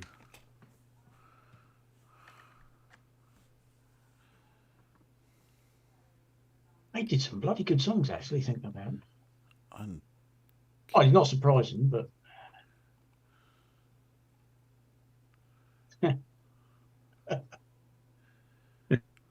I haven't got it Stuff. yet. Does that give it away? Last stop, end of the line. Doesn't get away to me. I think it's someone else though. Anyone? Not Fleetwood Mac. Someone else. I don't think the Peanuts are really keeping up with us. No. No. Come on, Peanuts. Pick up. Come on, Blue. You should know this. Can you sing it for us, Blue? Please? But of course, Clive Wells has said Fleetwood Mac because that's the rules. That's right. So who is it, farmers? Obviously, those are the words. Well, it's all right. Riding around It's- the breeze. It is It's all right. what could have been an absolute supergroup called the Travelling Wilburys. That's correct. And the track is called, strangely enough, End of the Line. End of the line. Hence yeah. the clue. But it Well, was you've got some very, very talented people in there, but then I think one or two of them Oh, yeah. went Went toes up. which is always a bit of a drawback. Yeah, it's a bit hard to sing after that. I mean, the clue for me, because if you look at the photo, there's Jeff Lynne. And I thought, hang on, that's not ELO. No, it's not ELO. But you just got some huge names in there, and they sort of died. Mark Knopfler, Tom Petty, Roy Orbison. Yeah, Tom Petty died. Roy Orbison died. George Harrison, he died. Yeah. It's like, oh, this isn't doing very well, you know.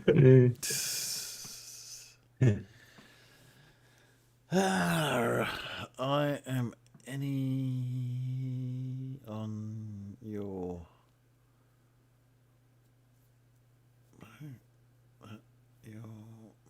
on maybe not. It's the last line in that group of three that will stand out for you. Right, I'm guessing it's something like everything would too. Everything would too. Obviously not everybody wants to race the wind. Wind? No, it's not wind. World. Anything on you? Oh yes, that's right. It's those two, right? Yeah. Yes, it's those two. Yep. Yeah. Well, you look at the photos and think, who's? Oh yeah, right. I'm trying to work out who some of them were, but yeah. So turn you back on Mr. something or other.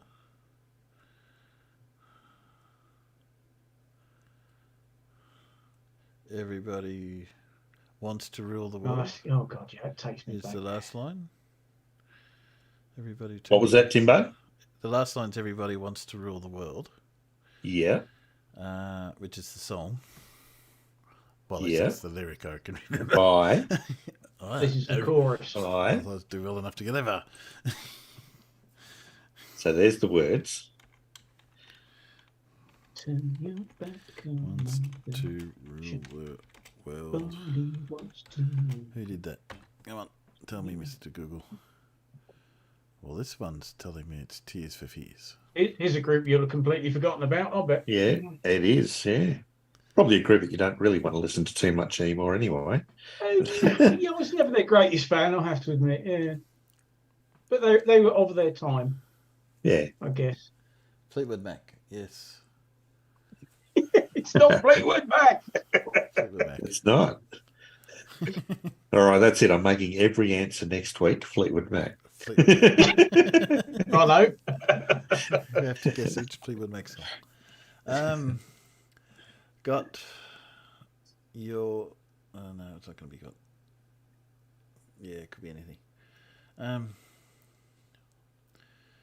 Get your motor running. Oh, yeah. Get your of course motor it is. running. Something like that.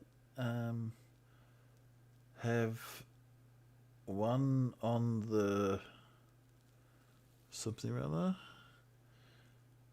I mean, for... Come on, you can't. If you get the first line right, you just can't help but get the others right. Come on. Well, you can't. Sings that well. With that first line, it's just like, oh yeah, it's that. It has to be that. Yeah. Oh dear. I'm only using the thing as a code, code breaking. That's all I'm doing. Oh, come on, Tim. No, if you get the first line right, you know the song. I'm guessing it's this song, classic. but I could be wrong. Hang on a sec. John Denver. No. I'd love to hear John Lennon sing these. I'd love to hear him sing it, yeah. Oh dear. Is that it? I love talking lightning. Heavy metal thunder. That one? That's the one, yeah. Yeah. And Clive Wells has got the correct group. Yeah. With Armageddon's Fire coming in for the song title. It is indeed. Yeah. Get your motor running, head out on the highway looking for adventure in whatever comes your way. Yeah. Born to be I Wild. actually prefer by Magic Steppenwolf. Carpet Ride over Born to be Wild, but you know. Or the Pusher, that's quite good. Yeah, but that's the Peter Fonda one. Sleazy with Rider. the silly motorcycle. I mean, Easy Rider. Yeah, Easy Rider with the back Yeah. in the motorcycle. Born to be mild. Ridiculous rake down front. Now, here's one that you probably haven't thought of for a long time. Yeah. Yeah, I know what that one is. Whatever. You something or other, maybe. What?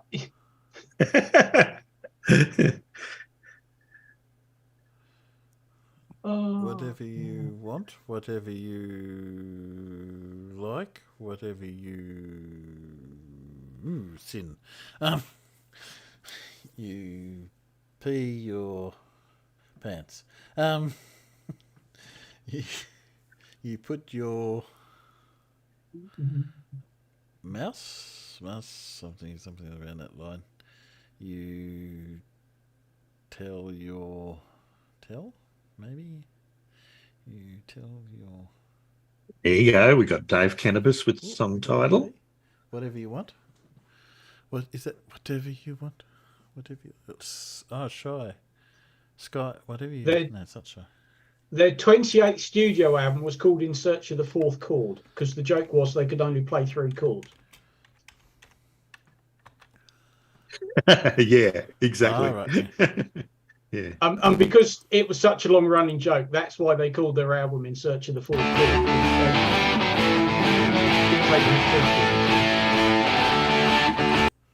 That one. The status One quo. of my mother's is looking favourites. for is the. That's the one. Yeah. Yeah. Status quo. Status quo. Whatever you want. Yeah. This one here is an easy one. Cause. I'm getting no, not cause. Cause doesn't fit.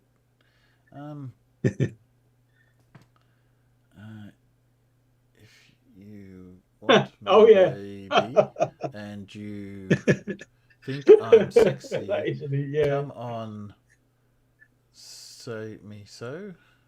Never heard of it. I don't know who played it though.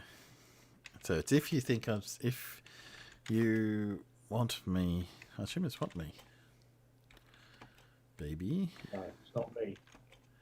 and you think.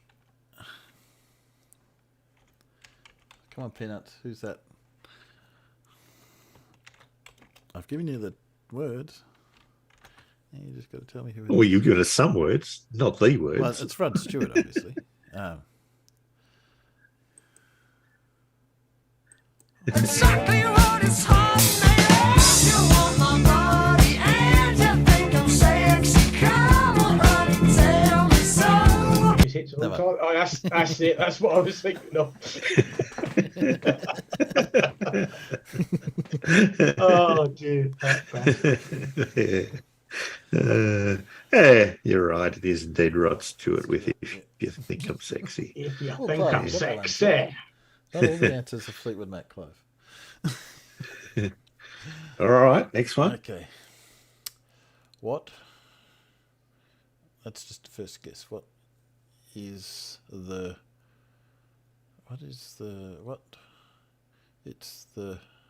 no, that didn't fit. Is you yeah, it has to be you. Is you you what's tomorrow? I want not love a horse. No, horse doesn't fit. Horse. A head. Live a head. Love a hand. Not love a. It's not love something. I not love a hand or a head. I would not love. Oh, yeah. Not Yeah, lend yeah. a hand. Not lend. That makes more sense. I would not lend a hand. Well, if you told me you were dying, no, that doesn't fit. If you told me you were, I would not lend a hand. Come on, Peanuts. Dinosaur, yes, Clive. I agree. Dinosaur, with you. no. I think that. He typed that before he found out it ended in G, obviously. I I don't know whether you got the adverts over there, but I'm thinking of a gorilla. Oh, they're playing the drums? Yeah. I think it's probably drowning. If you told me you were drowning, I would not lend a hand. And Yeah. Yeah. I don't know the song, but I know the ad, which would be a Phil Collins ad, because I know the ad. Because It was an advert for Cadbury's chocolate, and it was a gorilla There playing. you go. drums. yes, Armageddon's Fire's got it. In the Air Tonight by Phil Collins. Yep. Yeah. which is only That know classic. it's in It goes on and on half the song, and then all of a sudden somebody wakes him up and he starts pounding the drums. Yeah, Yes. that's right. Yeah. Okay. Bear? No.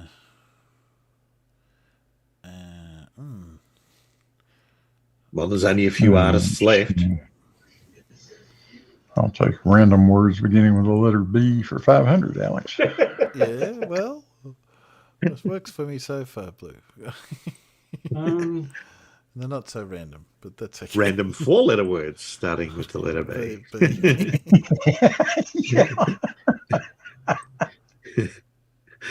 Who can I cross off? And that I don't know narrows who it down just a little. So we just did Phil Collins, so that cuts him out. We've done Rod Stewart. We've done them. I don't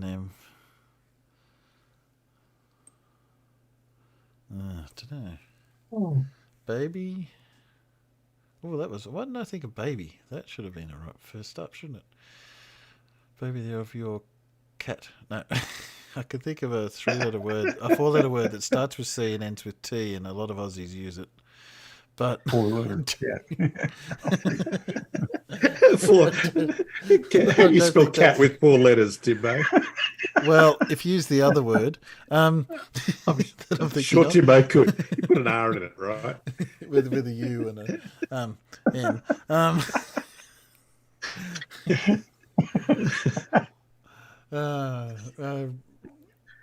Technically, I could say it, but I never say that word. There we go. Dave Ooh, Cannabis comes through Joe with the Cocker. goods. If you leave your hat on. Yes. Yeah. Baby, take off your coat real slow and take off your shoes. But you can leave your hat on. You can leave your hat on, yeah. Joe Cocker. Yeah. All right. And that was it. By the look of it. Oh, There you go. Thank you very much. Put something else on. Way back. There we go. I might have to go back at some point and listen to some of me travelling Wilburys, but Yeah. not Tears for Fears. Thank you very much. No. Not Tears for Fears? Oh, dear. What else have we got tonight? Well, I know we used to have the travelling. Hang on, did I download them? Do we want to listen to Matt? Do you know Matt got to do a He did a Simon Dan, didn't he? did a Simon Dan? He did indeed. He did. So can we do it and pick it to pieces since he's not here? Hi everyone, how you doing? And welcome. Hey, I mean, if you want. No, would I pick it? It's to about pieces? pulling it to pieces, but Don't know, but has anyone watched the MC Toon cosplay episode yet? Yeah, I saw the back end of it. I've watched some of yeah. it. So I watched about half an hour of it this morning. Yeah, that's about enough to get the gist of it. Yeah, I wouldn't watch it too is, much 'cause more.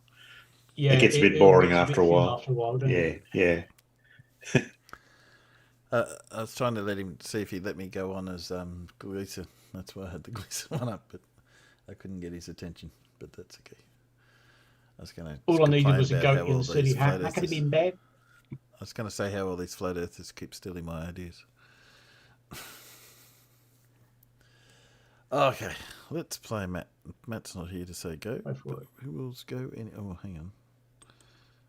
Just check. Oh no, I'm on normal speed. Good. Welcome to another Tinfoil Tuesday. Now, I'd normally be recording around that corner there, but I'm still on my week off, so I'm just going to do it here.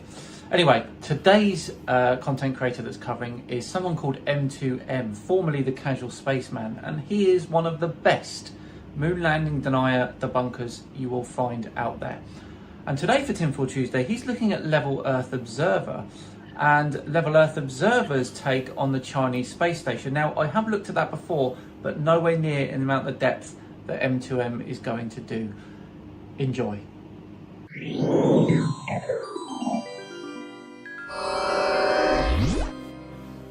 Hi, I'm Matt, and my channel is M2M. My channel looks at space and space exploration and rocket launches, and also takes a historical look at things like the moon landings. And occasionally I do the odd debunk of conspiracy theorists and flat earthers, music in the just like background? Salmine Dan. Now, Salmine Dan has given me the privilege of doing an episode of Tinfoil Tuesday, while Dan What's that takes music a in the background? Weller break away for his Sorry, anniversary. Matt, just for a sec. I- There he is. It's on his. Sorry, I can hear music in the background, but it's on his channel. Sorry, sorry, Matt. Keep going. Asked him to take me with him, but for some reason, Mrs. Simon Dan didn't seem to think it was a very good idea. I can't think why. So in this episode of Tinfoil Tuesday, I thought we'd have a look at an old favourite, Level Earth Observer. Oh yes, and he seems to have a bit of a problem with a hatch on the Quest airlock of the ISS. Let's have a look. It's Friday night and I fancy a Chinese, so I'm going to entertain some Chinese space propaganda. Let's see what flavours the Chinese serve up for us. Isn't that a little bit borderline racism? Carry on. Not borderline. It was. First up, a recent spacewalk.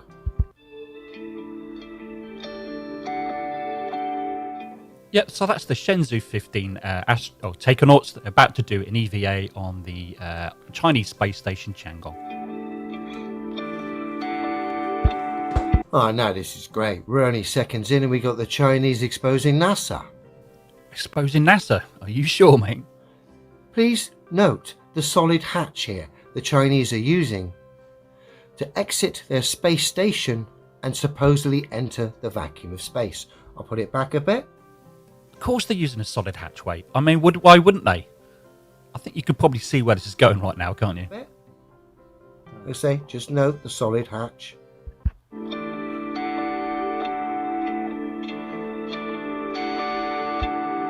That solid hatch exposes one of the techniques these people use. And I'm going to use NASA's floppy pantomime as an example. And there it is. If you haven't guessed what this is about already, you're just about to find out. Bear with me. Now, as most will know who visit this channel, pretty much most of the spacewalks are filmed underwater. Of course, Level Earth Observer never provides any evidence that can actually prove his claims, at least of nothing that can't be easily explained or debunked. And when you have scenes of astronauts finishing their spacewalks and going back to the space station after a long so-called EVA, they have to shut the hatch. The hatch essentially has to be floppy because they're underwater. If it was solid, like we saw the Chinese just now, a different scene, a different technique, but if it was solid, then it would have too much resistance against the water. What absolute gibberish. How do you think submarine hatches work? And the astronaut would struggle to shut the door, the hatch, because of the resistance of the water, and of course give the game away, which is why they use floppy hatches for scenes where they enter and exit. Except this isn't a hatch. I'll go into more about that in a minute. Space stations during so-called spacewalks. But of course, when we look at clips like this, it makes it rather obvious anyway. We don't even need to entertain the Chinese technique. But the Chinese technique just exposes this even more. You keep mentioning the Chinese technique. What exactly is this Chinese technique? Look, Chopsticks. I mean, it looks like there's rust on the outside of this floppy thing.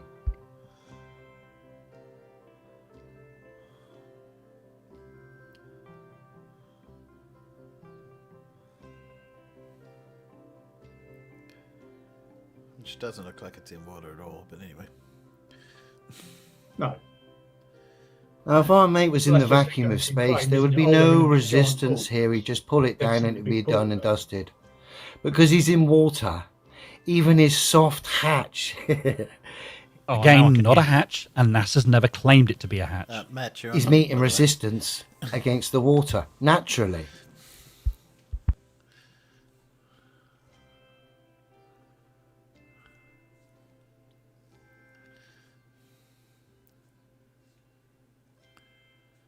And that's why we got that silly pantomime. The Had to remove pantomime his is actually in level Earth observer's head, because Sorry, we do have Matt in here. Just so anyone's Yeah. wondering. Hello, Matt, how are you? Yeah. So when I Yeah, say Matt, not we're bad. talking about Not Matt bad. that's in Good here, not timing. Matt. Yeah, you missed out on the music quiz again, but I think that was deliberate because yeah, I was been a tad bit busy these last couple of hours. I'll have to move it. I'll move Yeah, it later. I was I'll sorry move it was so quiet during that time. I had to remove his music. I did actually put some other music on top of it. I don't know if you could hear it out there or not. But Oh yeah, no, I could hear this music. I was trying to work out where it was coming from, and then I realised no, it was Yeah. just in the background of yours.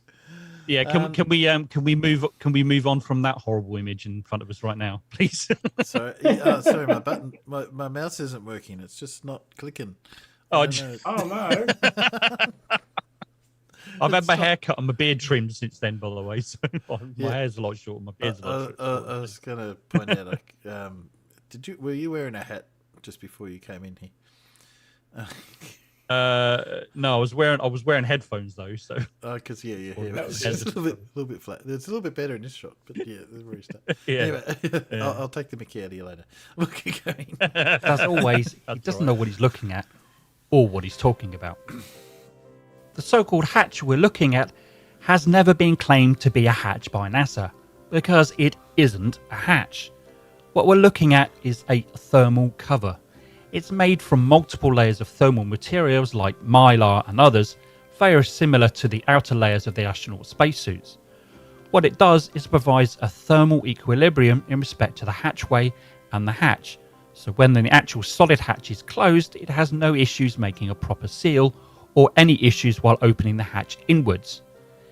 Here's the solid hatch shown here and here inside the Quest airlock, because it opens inwards just like the Chinese space station that Leo very conveniently showed us earlier. Thank you, Leo. In fact, the Quest airlock is actually two airlocks in one.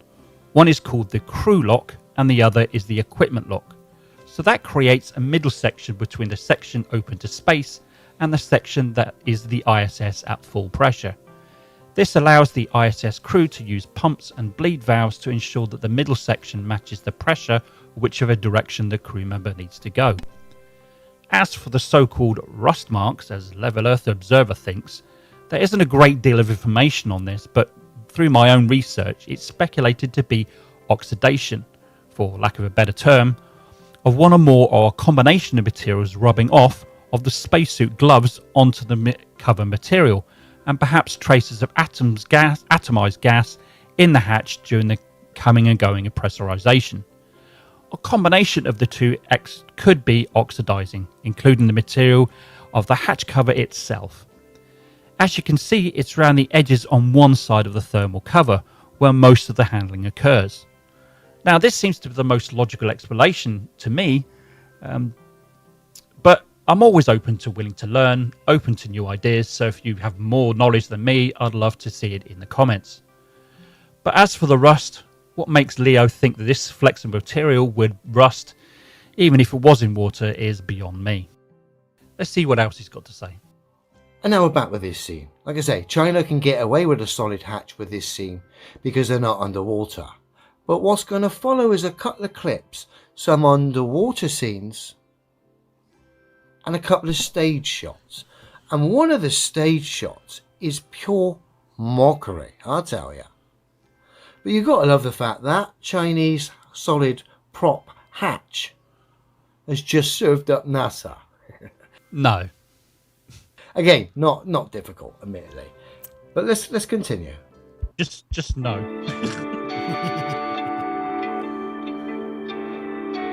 Underwater, Evidence. stage, Evidence. underwater, Evidence. No. He just says it. Makes it. Yeah. And then we get this stage shot, which is just pure mockery. Especially when I put a straight line up against that horizon. And then when I put a red line up against that horizon, the mockery's there for all to see. Not really, Leo. As Level Earth Observer fails to realise is that fisheye lenses can make flat lines appear curved as well as curved appear flat. As it says in this image here, if Earth's curvature is seen in the photo, flat earthers are quick to attribute it to the usage of fisheye lens. But the opposite happens quite often. They look over footages taken by fisheye lenses from a high altitude and cherry picks frames where the curved horizon appears straight. Well, I think that's enough from me, and it's certainly enough from a Level Earth Observer.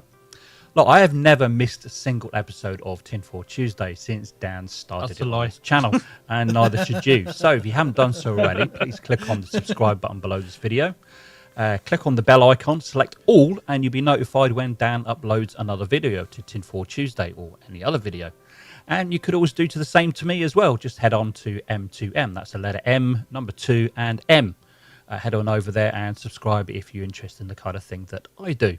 So that only leaves me to say thank you very much for watching, and I'll see you next time.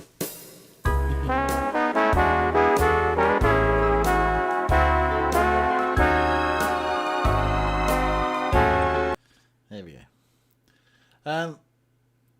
The other thing I thought in that, which for memory, if you watch the continuation of that, you actually see the Chinese go through the hatch and come out the other side. So yeah, he missed all that. Yeah, exactly. Because he tries to say that this is on wires in here, and then it's water on the outside, but they actually go through the hatch on these supposed wires. So how does that work?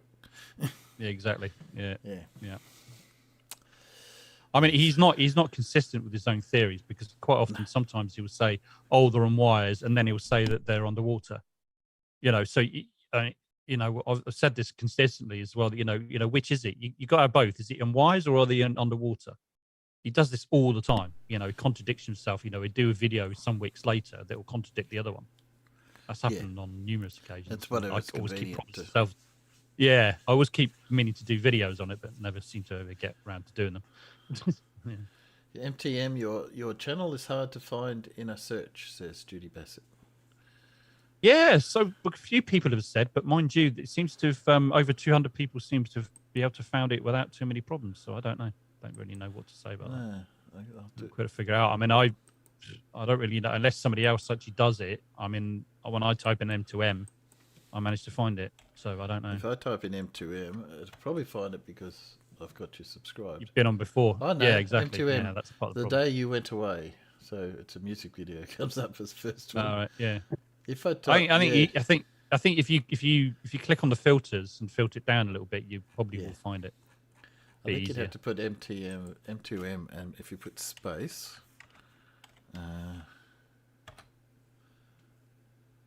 I think also what it might have to do as well is that I used to be called the Casual Spaceman once upon a time. So whether that's had like some sort of effect on the search algorithms or something, I don't really know. I think the reason is that M2M is a band.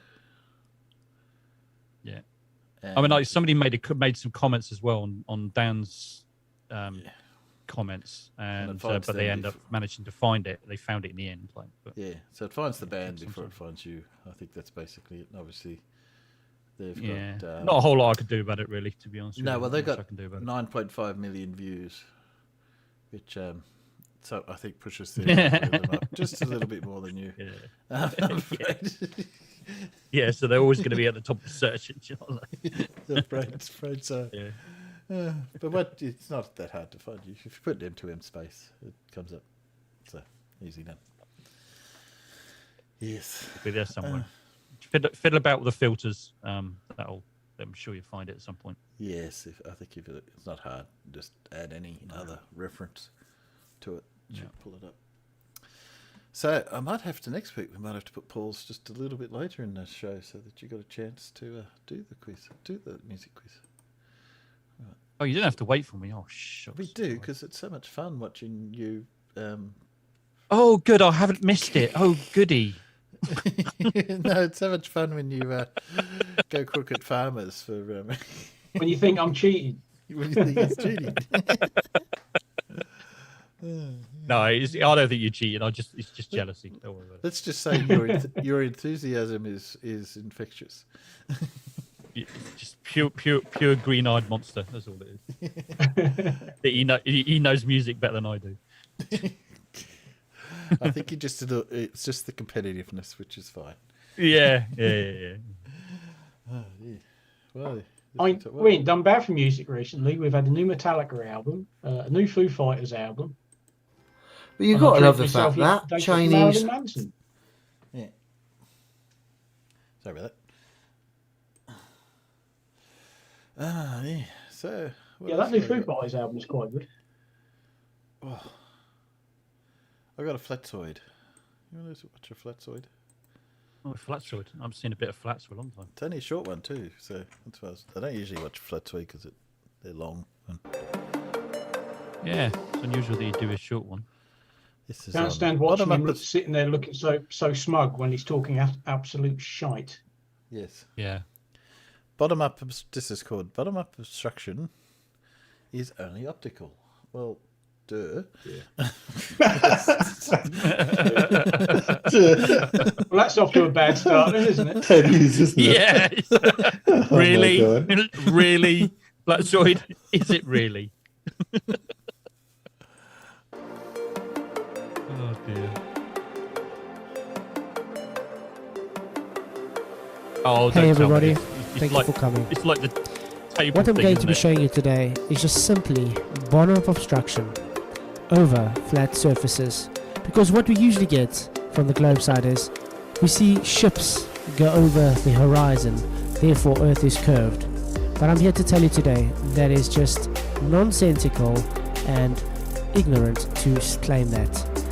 Why is it we are able to demonstrate bottom-up obstruction on flat surfaces as I am doing here Where's today? this bottom up Take obstruction? note that I'm using reference Because you of put the the other camera bolts below the to light, show the I'm level of the above the table, or whatever surface you're at all doing it on, you times, moron. and yet we still get bottom-up Not obstruction. difficult. The reason we see this, when you are lower down, I was going to say also, he hasn't shown that surface is flat yet either. Because No. I think, isn't this the Oh, God. side-on view of the top of an air conditioner? you have occultation due It's to a the angle printer, I getting think. It limited looks like a and printer. compression. Now add refraction to the mix and it gets even worse. Yes, people, there's no such thing as physical curve. It's all just optical. Really? I think it's time, guys, that you Curves take don't a exist look in inside and say, am I honest with my assessment? If it's a curve or if it's just simply optical. Thank you, Black Swan. Sorry. What? So it's on its side. I'm just trying to work out what it is. It's the edge of a cabinet of some sort, but I'm not sure what it's in it. First, I thought it was a printer or something, like one of those wide format printers. No, but not. it's the edge of. Is it a paint room or something? Maybe, and these are the paint containers not or sure. something. But that's you can see here. That's obviously the light, the floor, this way. So it's on its side, whatever it is. He's got some. What do you think of this, Paul? It's a basement, so Yeah. But this is just a metal plate on top of the whatever that is. Thank you guys all for coming. Guys, if you haven't already, please subscribe to Face Reality.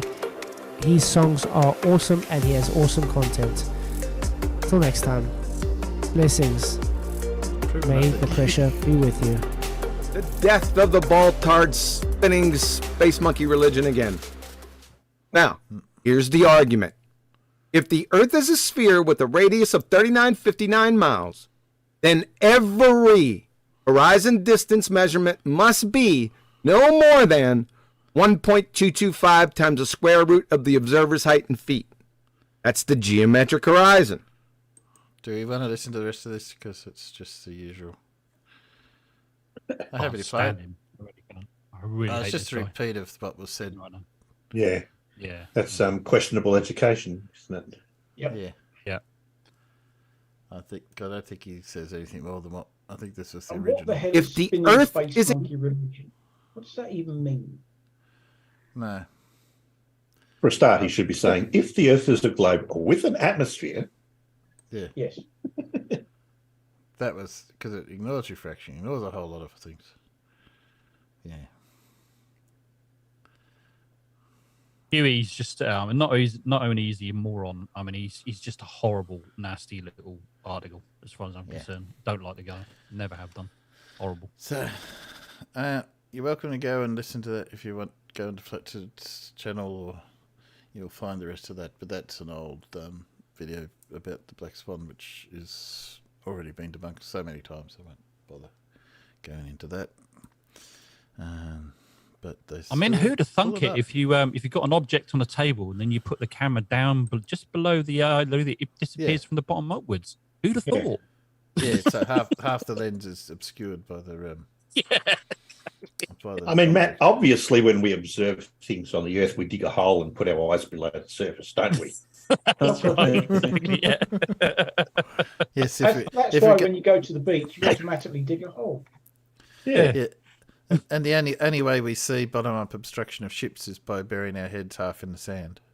Yeah. Yeah. Who'd have thunk it, eh? Who'd have thunk it? I found this. This one's another. I think this is banjo.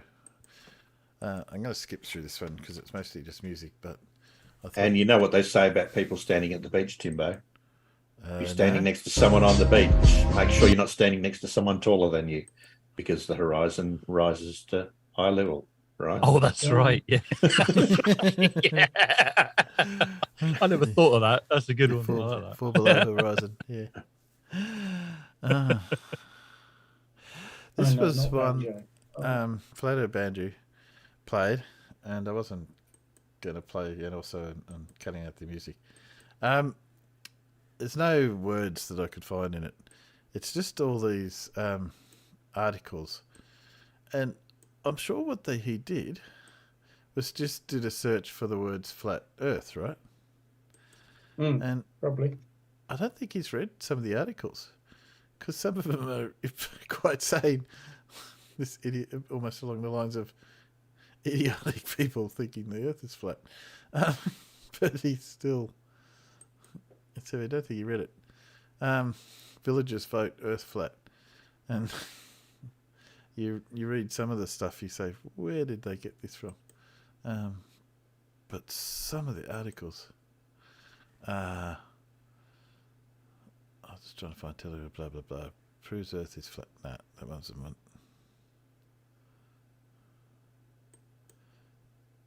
But like anything, there's no citation for some of this stuff. Some of it's out of flat earth flat earth journals, and that one about the viola one, I think I read through that article, or tried to find it, and it's basically saying how this school has adopted this theory, which has no science, and they're actually having a go at them. The whole article is about silly that they've adopted it. I don't know. Some people, they just, like always, their own evidence sometimes just works against them. But that's what I think they did. He just did a flat earth and tried to fight it. Anyway, that one's a bit. But there's a community service we could offer, Timbo. We could get schools to adopt a flat earther. Yeah, teach them some stuff. Oh, that would be. Yes, I don't think I would like to subject schools to that. Kind of like animal rescue or something. Yeah. Something along those lines. Don't want to rescue them. I've got one they can try and work on. How about this guy? See if he can work on this one.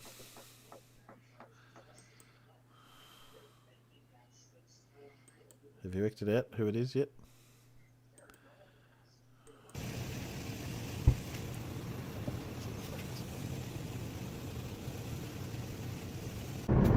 Good morning, good evening, good afternoon, wherever you may be. Stacey Cameron.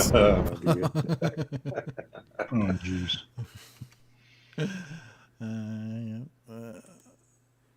There we go. Fixed. From New York, Westchester County, it's 6623. Okay, so once in a while, if you take a look at the video and you look at the sun, you can see the orange kind of, it's like halo around it, and then you got the yellow, color right in the middle. Usually the sun's white and it's blaring all over the place. But the most peculiar thing about this sun today is that the reflection that it was producing off of cars through the trees was orange. And it was spectacular this morning. This morning it was just phenomenal. From I don't know, I got up early. I was up at like 6. So no, actually I was up at 5, but it doesn't make a difference. Anyway, the best time to look at this, and it's only going to be for the next couple of days, because we're getting this smoke coming down from Canada, okay? And what it's producing for us is an amazing light show out here, especially during the daytime with the sun. So when the sun is coming closer to us, and you get that kind of red hue, because the sun is electric. Everything's electric out there, up there at least. And you're now getting that for most of the day. Smoke, which is, it really is a phenomenon that happens once in a while when you get this smoke coming from. And by the way, how the fuck could smoke come from Canada? Oh, there goes. Bikers are out. Oh, I see, it's summertime. Why not? Get on your bike to 120 miles per hour. It's a beautiful thing. If we're spinning at 1,000 miles per hour, how could that be possible? Just like the storms coming from the west and over here to the east coast. Doesn't make any sense at all to me. It's because we are flat and stationary. Anyway, back to what I was talking about. But that's not the most important thing, but I'll get into that in a second. So when you're looking at the reflection on the road, from the sun just peeking through the leaves when it's coming closer to us and it's going further up into the sky, and you're seeing red. When you're looking at cars in a parking lot and you're not getting that blinding reflection that you get off of the hood of a vehicle, but it's that color red. You hear what I'm getting at? I mean, it's a phenomenon, and nobody is talking about it. The fucked up thing about it is nobody knows what's going on. Everybody thinks this is normal. Nobody's talking about it at all. They're just zombies. All of them. They're fucking zombies. It's not even close to the sun going away from us right now, and it's getting really dark. Now, I understand there is a storm coming in, but okay. Now, back to why I was getting so excited. Storm's got nothing to do with the fact that it's getting dark. Because what it's also creating is a soup air. Okay, the air quality control alarm on my phone, for some reason, it's hooked up with the Weather Channel, has been going bonkers all day long. Risk of whatever, blah blah blah, all this bullshit. So anyway, when you look at a mountain that you see every day on the highway that's not more than 4 or 5 miles away, okay, and you can't see that mountain because of this smoky atmosphere that we have right now being caused from Canada, which I'm not 100% sure if that's true. I think that might be an excuse because of something else that's going on, possibly with the sun. I could be wrong. Who knows? It's flat, and everybody's been lying to us, so God knows what is really going on. Maybe it is. I have no idea. That you can't even see that mountain, because of smoke coming from Canada. Makes no sense at all to me. I don't know how bad the forest fires out there are. All I know is it's a lot cooler out there than it is here right now, especially this time of year, because it hasn't really beamed up to 90 degrees up there yet, but I could be wrong about that. Who knows? But it really is amazing. You see this orange hue. It looks like a perfect, pumpkin up there, it really is funny. It's amazing. Nobody, they don't talk about it, there's so many people on the road driving, they see this in the morning. It was spectacular this morning. The only thing I can provide for you is that little short video. I'm going to try to edit it and get it on the beginning of this and see if I can make it work. But anyway, so just zombies all around me that just they don't care about this phenomenon that's going on. That happens only a couple of times a year, when the wind is just right. So now what I was seeing now, I can't even see those trees, that are not less than, I would say, about a half a mile away. And it's been like this all day. I think it's going to continue for the next 2 days. So if you get a chance in the morning and you're on the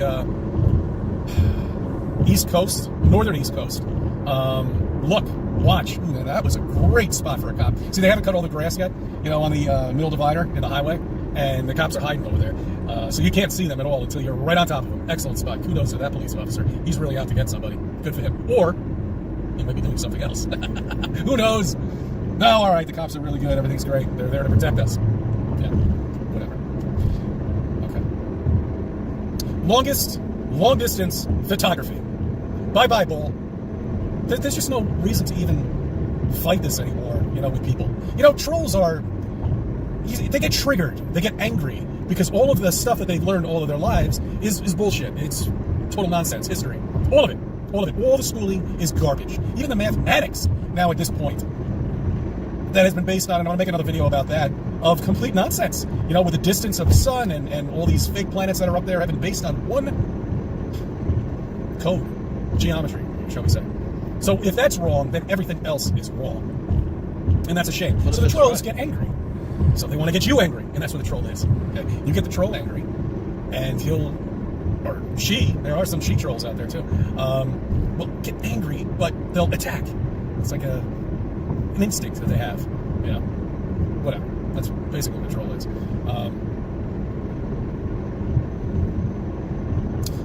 Do you know of any mountains that are 10 miles high, 15 miles high? I don't. They don't exist. I don't know of anything that high at all that's up there. We have photography 1,619 miles from Israel to an island in Greece called Crete. 1,600 What? That's the other side of the Mediterranean. That's in the Atlantic Ocean, you dipshit. 1,600 miles. 119 miles. That's over 45 miles of curvature. You can see these mountains from Israel. How is that possible? Okay, how is it possible? How's it possible they float, Chris? The way this was set up, and I'll mirror it from Founding Flat Earth Brothers, I believe that's where I found this one. The sun was going away. Perfect time to capture something out there. Perfect time. The sun was going away, and you can see that the sun go away, it went down. and you can see the mountains of Crete from Israel. And that's 619 miles. What else? What else is there to prove to somebody? You know, that there's absolutely no curvature at all. That the mathematics that are out there of the curvature of the spinning wet ball doesn't work. Well, neither does 45 mathematics miles if that's of curvature. the... It makes no sense at all. Since I was talking earlier about the sun, I want you to get a perspective of a star, okay? I was going to close this because I thought we were going to go into a downpour, but it seems like we're all right. If we lived on a spinning wet ball and we actually... He was going to close his... see, it's already closed. It's glass up the top. Because he was worried that it was going to... When it rained, it was going to come through the glass. Did live with solid objects that were out there, not this imaginary light show that's going on up there, but solid objects, stars that really do exist, that are 93 million miles away, like they say our sun is. I think they upped it now. I think it's 95 million. Why not? Just throw it's a million between friends. You know why? It's all right. Let's add a couple more million to it. I'm gonna take this. There we go. So, why is it that what we're looking at actually looks like a reflection of something?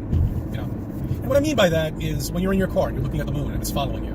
When you're walking on a sidewalk and you look at the sun very quickly, it's moving with you. Okay? But that person over there on a park bench sees it standing still. So it's different for every perspective of the way somebody's looking at it, depending on where they're looking at it. Lakes, same thing with the moon. He sees it over there, she sees it over there, I see it over here. That's a reflection from the water of the moon up there, which is also a reflection. You see the same thing when you're walking through a parking lot. Then you're looking at the sun reflection off of a hood of a vehicle. Of course, the car has to be very clean, and it's moving all over the place. That person's going to see it differently over there. Now, if there was truly a star out there, okay, why would it move like that? Why would it have the characteristics of a reflection? Okay, that doesn't make any... It's not the characteristics of a reflection. It's the characteristics of something being a long way away. sense at all to me. All right, stars should not do that, and that's my personal opinion. If it really was one, it should be focused in one area and one area only, and not moving around all over the place. And there's no way that a little cloud could block the sun. Moron. You a are star, that exploding nuclear thing up there that is supposedly so powerful and phenomenal that not only can it grow delicate little plants on the ground, it can emit radiation that'll affect all of our communication here on this spinning wet ball we think people say that they live on. It can. I said we lived on it too, so there you go.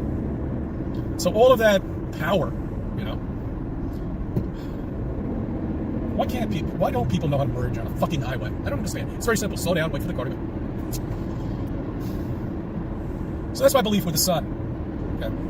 It's not out there 93 million miles away. It's local. It has to be local. All the shadows prove it.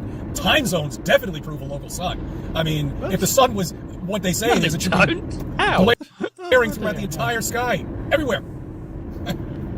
How does that prove a local sun? People will fight you and say, no, that's wrong. Really? If that's Time wrong, zones prove a tell local me what a sun. star is. How? Show me what a star is. Without using any photographs from any space agency at all. I want to see what a star is, because all we have are pictures. we wants to see a star without any photos of a star from of these stars that are supposedly up there that have frequencies that don't look anything like anything that's in a magazine or in a book, in a school book, that shows us which stars should look like. What did they show it should look like in a book? Anyway. I thank you for something. I thank you for viewing my videos. Let me be a part of your life. Chris. Wow. Yeah, you understand why he went to top left. Well, actually, no, he didn't win top left. He threw that. He won top left because of his missus. But yes. Did he? He won top left, didn't he? Yes, he did. But that was not because yeah. he did. He sort of deserved it, but it was really because of his missus and people voting because he told him he was an idiot. Ooh. He's another one that just says it, and says- therefore it is. There's Yeah. another one just like Leo. Well, he never demonstrates anything, does he? He never really sort of like proves anything, or does out to go out and do some experiments or all the rest of it, like some flat earthers do. He just talks, therefore it must be true. He doesn't do anything. And some silliness like this. Oh, why is it following you around? It's not following you around. You're moving. No, yeah, that made me laugh. Okay, if you put someone on the other side of your car and you walk from one end to the car to the other, have the person move? No. Or did the car move? Oh. He's a bit funny. His interjections in the middle of nothing. These are small and they are far away. Yeah. Why can't they get that? I don't know. So I'm just trying to load up my quiz while I'm waiting. If anyone's wondering why I'm just trying to stall for time and just trying to find where I put it. Well, while you're stalling for time, Timbo, you did hear of the rig's latest observation from Geelong, didn't you? No, go for it. I'll share it with you then, seeing as you haven't seen it. You probably have, but yeah. So I'll just put you up. Yeah. There you go. Can you see it? Yeah, I can see it. Yeah.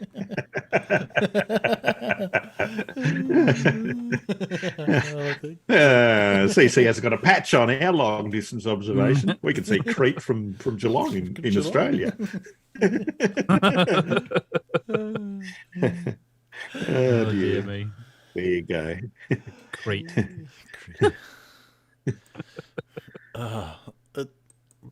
What? And it's not unexpected when you listen to it. I think it was the one that got me is Blatek, and it's just a perfect example.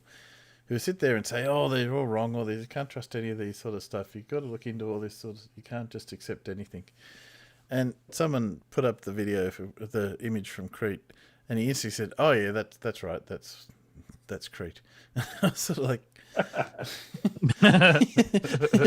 he'd seen it. He'd spent 5 seconds looking at this, and he said, "Yes, that's Crete." Mate, it's the same idiot who thinks you can see Tasmania. So let me get this right. So he was taking a picture from Australia and saying it's Crete. Is that what you were saying? No, have I got that right? No. Blackhead's an idiot. But he kept saying, "Oh, no, you're all fooled. You just believe everything you're told." And someone put up the image of the Crete and said, "Oh yeah, that's supposedly Crete from Israel." "Oh yeah, definitely, yeah." It's like, because it was a flat Earth one, he just instantly said, "Yes, that's right." Just typical. Same with CC, oh, it's flat Earth, so therefore what they said must be real. I mean, this is what gets me. They say that we're indoctrinated and brainwashed and all the rest of it and believe everything we're told. Yet, a meme will appear on social media or they'll see a video and they just repost it or share it or believe it without questioning it, without researching it or anything. You know, it's almost like drone-like. You know, talking about brainwashing. And we're supposed to be brainwashed. Oh right, They're the most gullible of the lot. Exactly. Yeah. And then I'll post this meme. Yeah, that'll do. No, without checking anything. And then we were we're doing it on gems, and people were going over. Oh, is this so and so? Oh, right, yeah. We're looking at all the information we could find out about the videos, and they were complaining about why are you spending all this time investigating to see if it's real. Or sort of like, isn't that what you guys keep saying you're meant to do? You know, do your own research. Do your own research. Do your own research. Yeah. No, you can't do it. Yeah, I did. It ain't flat. Yeah, that's right. Well, getting on. Here we go. Are we ready? Okay, a bit triv. I can't remember if I Trivial. proofread. There could be some weird questions in here because can't remember if I proofread this one or not. I think I did. Is it trivia or is it trivial? It's very trivial. Trivial. Very trivial. It's trivial. Trivia. Okay. Spain ceded Florida to Britain in exchange for this territory. What territory is that? Spain ceded Florida to Britain in exchange for territory. What would we have given them for Florida? Yeah, what did you exchange for Florida? 2 bigs and half a goat. And a good question was it a fair exchange? No, probably not. Okay. Not if we're anything to do with it. Where's Clive? Clive, here you go. Perfect. You can give me an answer, and it's not Fleetwood Mac, Clive. No, it is. It's Fleet. We gave them Fleetwood Mac. Yeah. We did not exchange. Florida for Fleetwood Mac seems fair. Okay. I honestly don't know. You don't know? No idea. Not without Googling it. Ooh, Australia. No, Clive. It was not Australia. Since when has Spain ever had Australia? It was Cuba. Oh, yeah. Okay. I suppose it makes sense. Yeah. So Brian's got in there just in time. I'll give it. Except Vuba. Yeah. It wasn't Vuba. They do have the what is it? That silly noisy thing. The the tube thing that they had at the World Cup for. I keep thinking Venezuela. What was it? The Vuvuzela or whatever it was called. So yeah. Better. No, Cuba. Stupid things. Okay, so who was the first woman to fly? Oh, this is an easy one. If you can't get this, I used to know all these sorts of things. you know. Come on, surely you know this one. Take a while. Oh, I've forgotten. Is it the famous female solo flight, Amelia? Amelia Earhart. Earhart. I think they call Was it her? It was her. Amelia Earhart. Amelia Earhart. Earhart. Who disappeared in the Pacific, and they think they found where she might have crashed. Yeah, it's actually interesting that because they think they never found her, obviously, but yeah, they think she did land. Yeah, but it's a bit unfortunate, that one. What colour? It's a risky thing to do. Is traditionally Santa Claus's belt? White, I think, isn't it? Oh, we got white. Okay, we got one white. I think so. Green. Or is it gold? Gold. We've had every colour except the correct one. Well, not every colour. We've had 3 colours and none of them are correct. Pink with orange spots. Nah. Black. I'm joking. We've got a black. Ah, black. Could be black. Yeah, that because could it's be black. more like. What other colour would you? I don't blame. Because it's black. My belt's not black. My belt's brown. It's not. It's not something It's not something I'd lay awake thinking about at night time. To be fair. No. What colour is Santa's belt? Isn't black a lack of colour? Probably is. Who said that? It's blacker than black. Come on, Paul. Who do you know that said that? Who said it? Go on. What? Black is a lack of colour. What? Oh, I don't There's a know. lack of colour. And all right, okay. Thought maybe you might have known somebody that said that. No. It just Yeah, seems Paul just logical. did. Paul just did. Um, Well, you could say the same as white as well, couldn't you? Is that a lack of colour?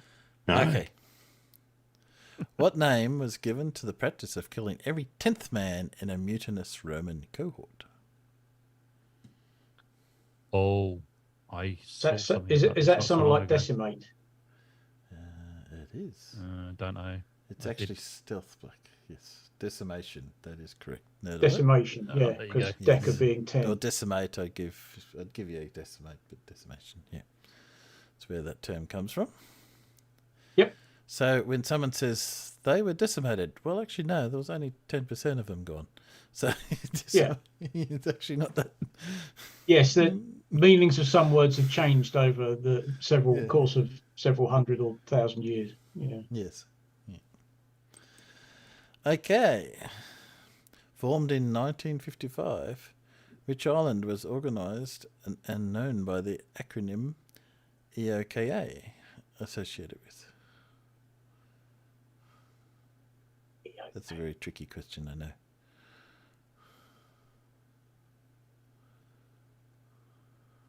No. No minute there for the watch. It is Cyprus. Oh. I think that was either you knew it or you didn't know it type question. No, didn't know that. Cyprus maybe. Yes, note alert. It is Cyprus. Well done. Okay. My sister was born in Cyprus. No clue. My No, I didn't my get a father clue. was posted there to Cyprus during the conflict Oh. there, and yeah, my sister was born there in a British military hospital. I might add, but still. Cloud City, Cyprus. Cloud City was correct. Brian, there is a clue. It's that bit before I give the answer is the clue. Okay. What is it? What is that?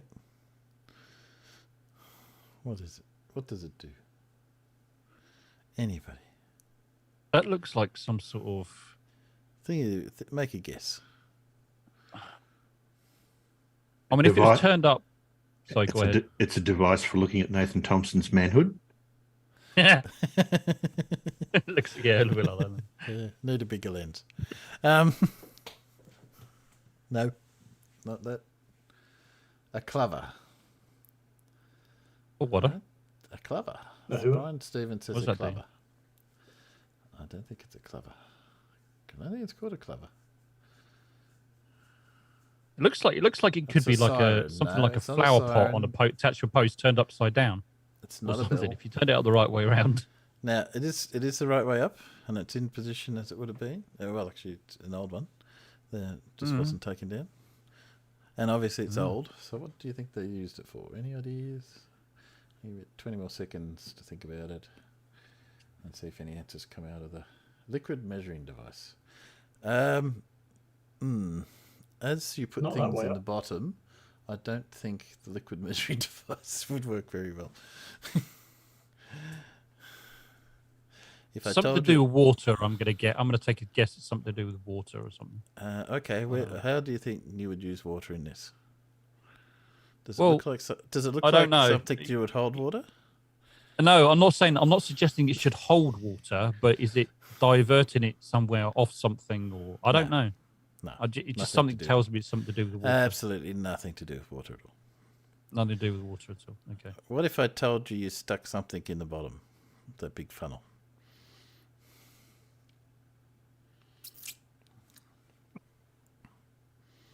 And yeah, what it Go on, is put us out of our misery. Does, is a snuffer. does it have anything to do with the adult entertainment industry? No, it doesn't. Oh, It's a snuffer, not a fluffer. A visitor to the house would use it to put out their torch. Oh. Oh, okay. Why is it an angle like that? You know, why can't it just? Just to make it easy to whatever. stick the torch in. Yeah, I suppose. Yeah, so that's a snuffer. There we go. A fart. Sorry. Dr. Nimrod said it's a fart volume adjuster. I'd get rid of the answers. Yeah, Ooh. oops. You're just giving the Oops. answer in this one. Whoops. Oops, oops, oops, oops, oops, oops. Oh, how'd that happen? Submarine. Ooh, Submarine quick, is the answer. Yeah. Submarine. What happened there? Hang on. Quick. Timbo, I know what that feels like. Why did that go on that way? So I'm just 15-degree dow angle on the planes, please. Oh, it's just that page too. Oh no, and that page. Oh, bastard everything. Some things in here don't react well to bullets.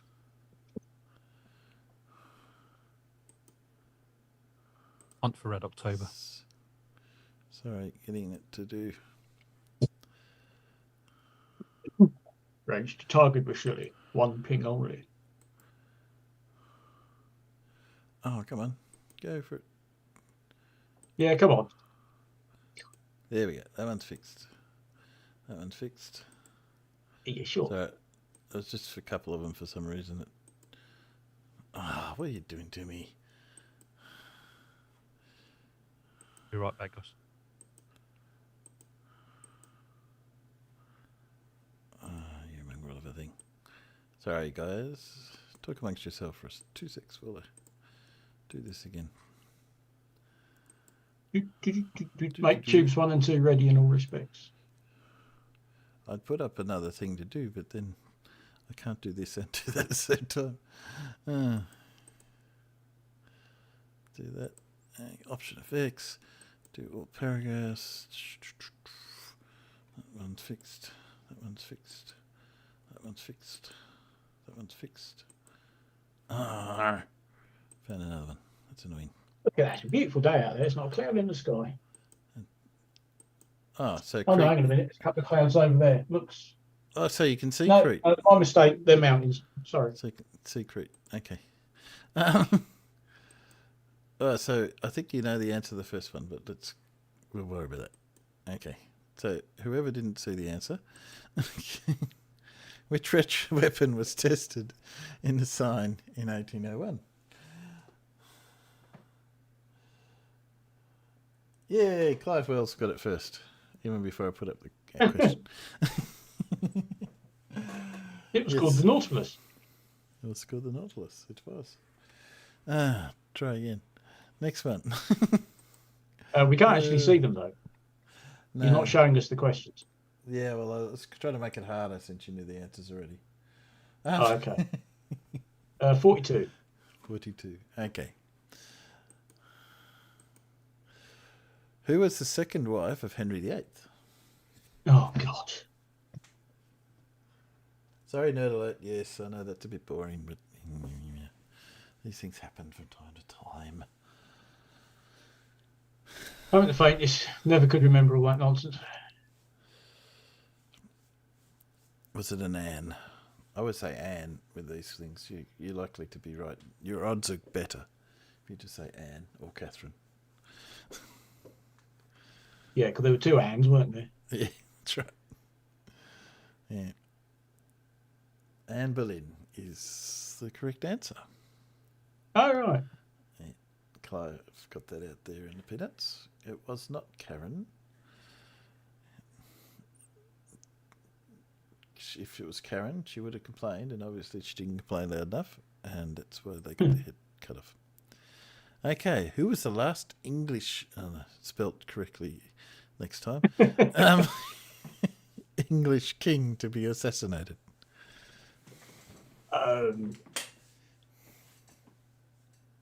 Not should be, was actually assassinated.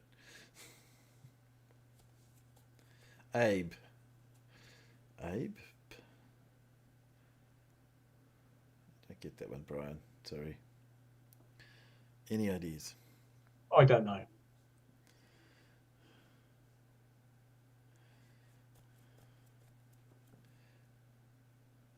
Abe B. Flew. Yeah. Oh, yeah.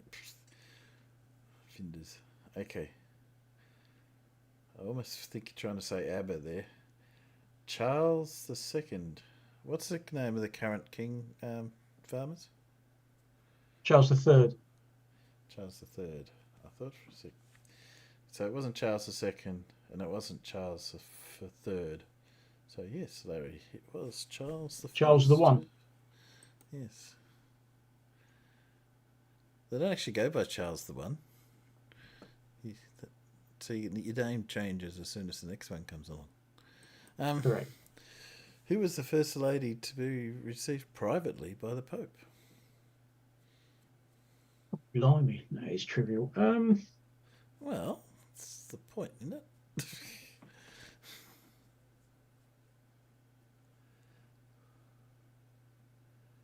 You type like I write. Don't remember. I don't know. Charles was executed, not assassinated. Well, I suppose that's arguable. That's true. Yes, he was I executed. suppose you could argue that he was just, but he wasn't tried or anything. He was dragged out, taken down a thing, stuck in a guillotine, and they cut his head off. So it's an interesting point. Jackie Onassis, where Clive Wells says it was not. Oh Gaga. yeah, that was It was not Mrs. Lady Kennedy. Gaga, Larry. It was not. It wasn't Lady Gaga. Yes, and she wasn't Onassis at the time. She was Jackie Kennedy. But that's okay. Yes, Mrs. Kennedy. Yes. Where did the Mayflower set sail from in 1620? And if you don't get this, then you weren't paying attention. Oh, I did some work down there. Did you? Well, the naval base, yeah.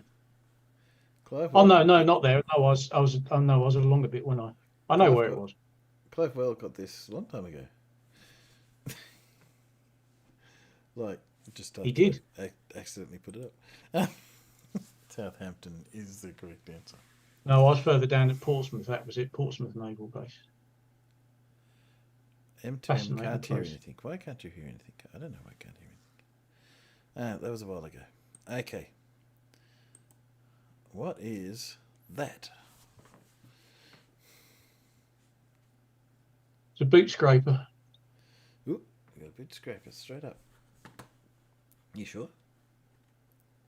Well, we didn't have one built into the wall, but on the home farm, we had a boot scraper just outside the back door so that you could scrape all the muck and crap off your boots before you even tried to think about taking them off. Although, I gotta admit, I was trying to work out how that one's not what I would call the best one I've ever used. Seen. No, because it's not got a lot of depth to it, has it? No.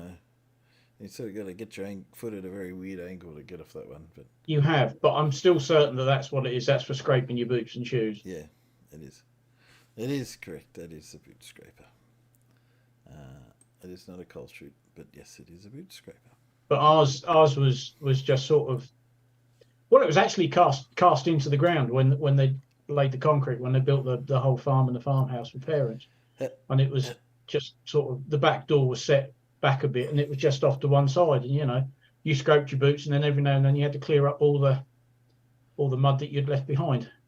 Do you have a boot remover? We used to have a boot remover, which was like, I think ours was shaped like I was going to say it's a cockroach, but it was something like that with a couple of prongs coming out the top.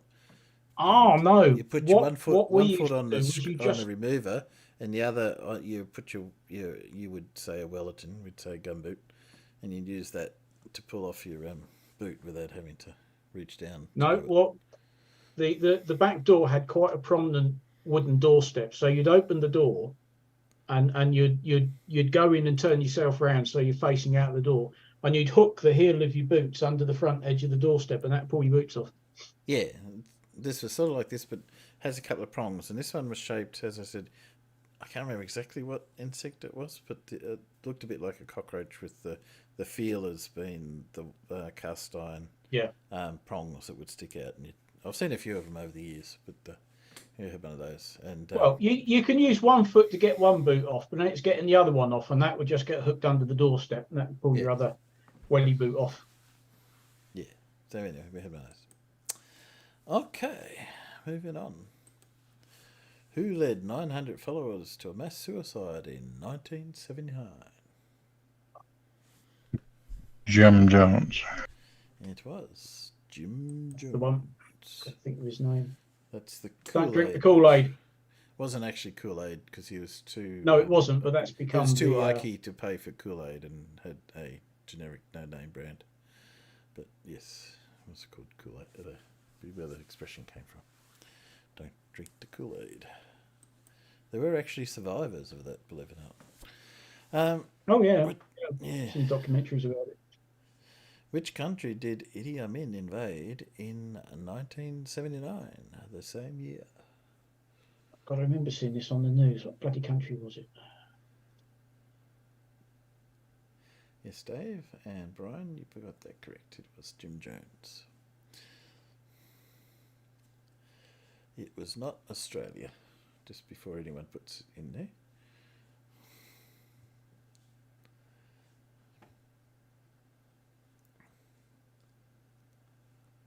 I can't remember. Pick a Southeast Asian country.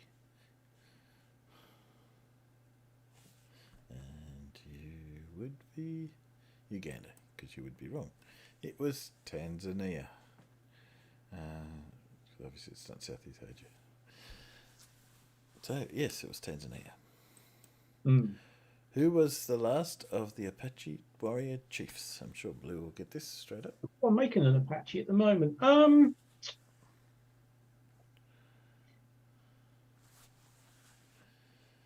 don't know, I'm not very clued up on American history, I have to admit. Surely. Are you still awake, Paul? I'm sure you'd get this one. I am. What? Just. Who was the last of the Apache warrior chiefs? I have no idea. Chief Sitting Bull?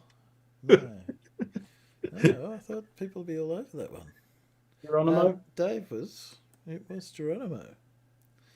Dave Cannabis had it out there. Yes. And they'll shout Geronimo, they jump out the plane until he turns up and just goes, me! Me! That's right. You film was that in?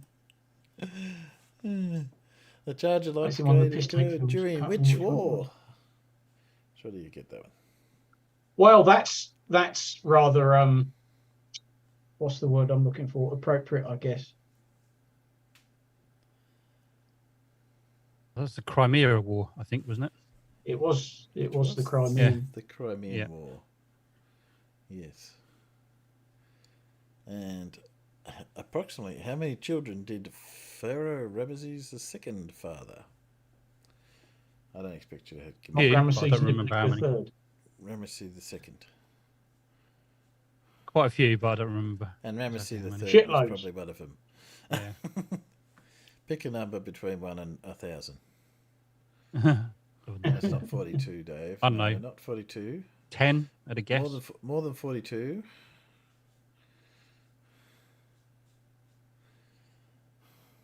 Keep going up. 33 is 100. not. Clive, 33 is not more than 42. Come on. This is true. 82. 666 and a sixth. And 1/6. How do you have a sixth of Get a? sixth Oh. in there. Or 333 and a third. Yeah, no. It was 160, apparently.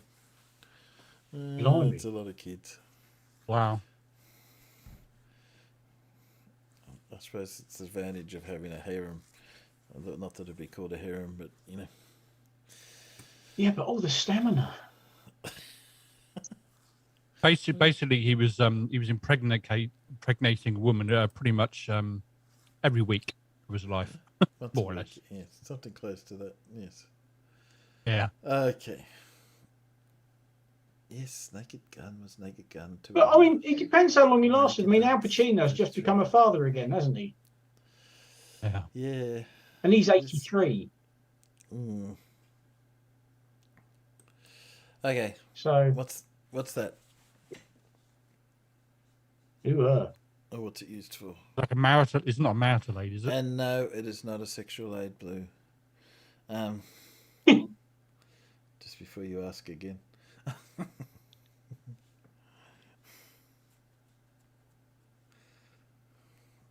Obviously, it's old.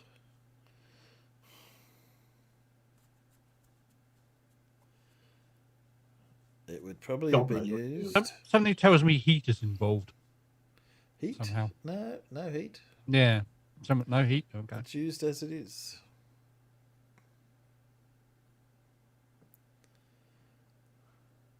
You remember those? Well, what is it, Brian? Tell me. I'll just give you a few seconds. It's used primarily by men. To give it a bit of a clue. And no, it's not a sex aid. So what do men do that women don't?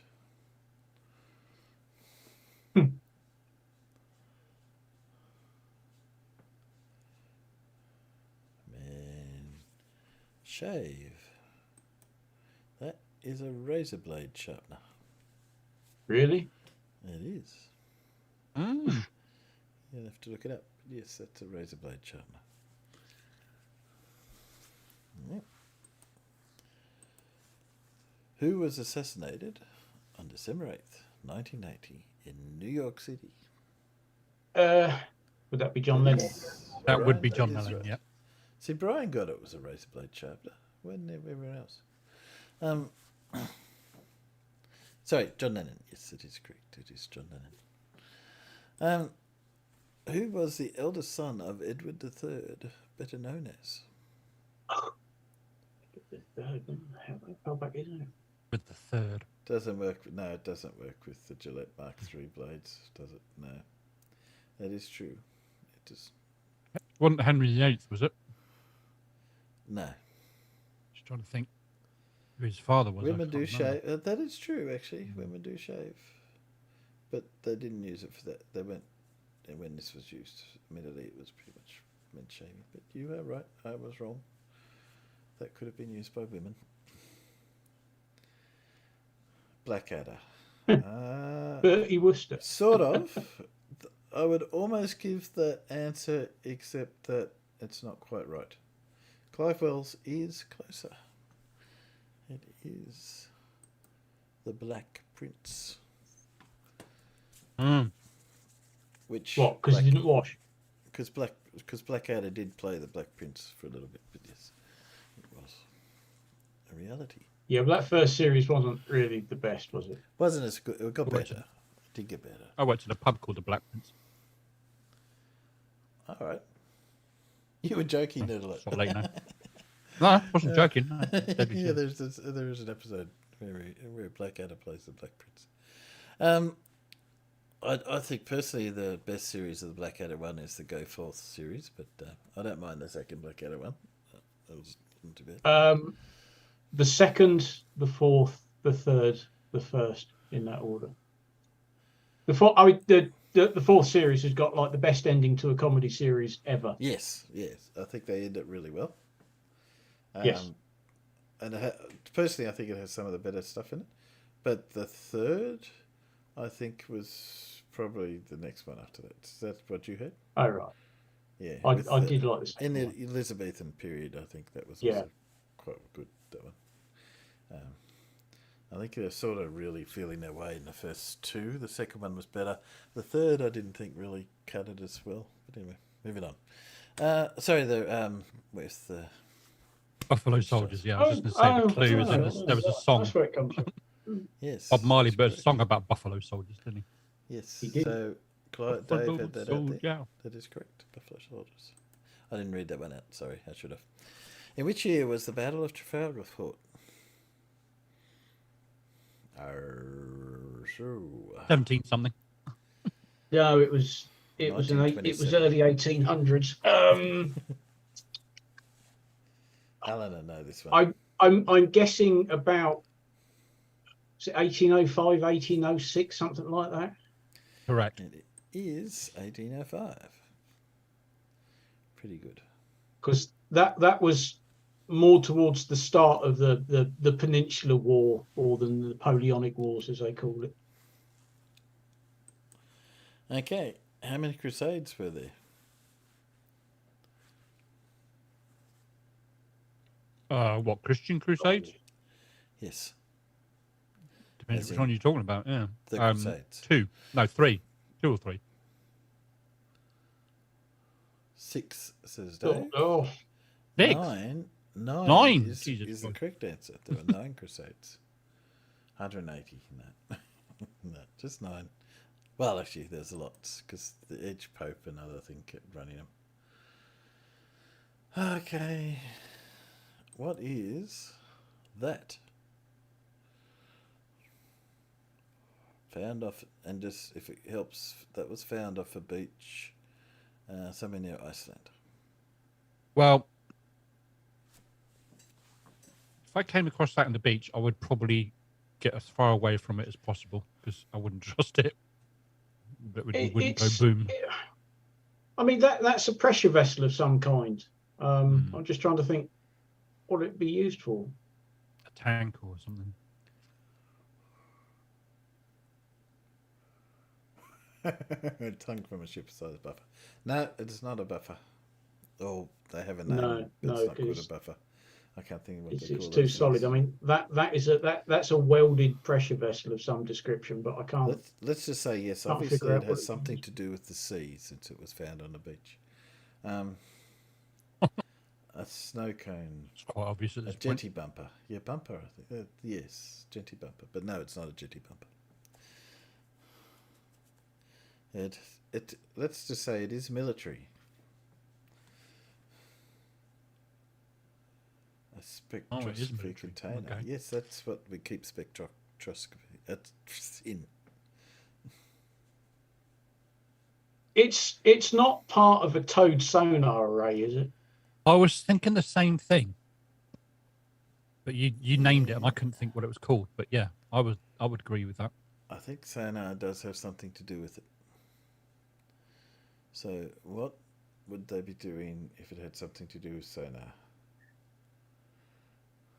Well, because they have this thing that they call streaming the tail, and they have a sonar array. The one area on a submarine you can't listen to properly is directly behind it, what they call in the baffles, because of course all the water's getting agitated by the screw or screws. And so what you do is you stream a bit of kit on a very, very long line out the back of the submarine where the water's not all agitated and where you can hear things. And I'm just wondering, and that's what they call the tail. It's a towed sonar array. And I'm just wondering whether it's something to do with that. What would you be looking for? Well, you're not looking for anything, you're listening. Well, what would you be listening for? Well, potentially other submarines. There we go. It's a submarine detector.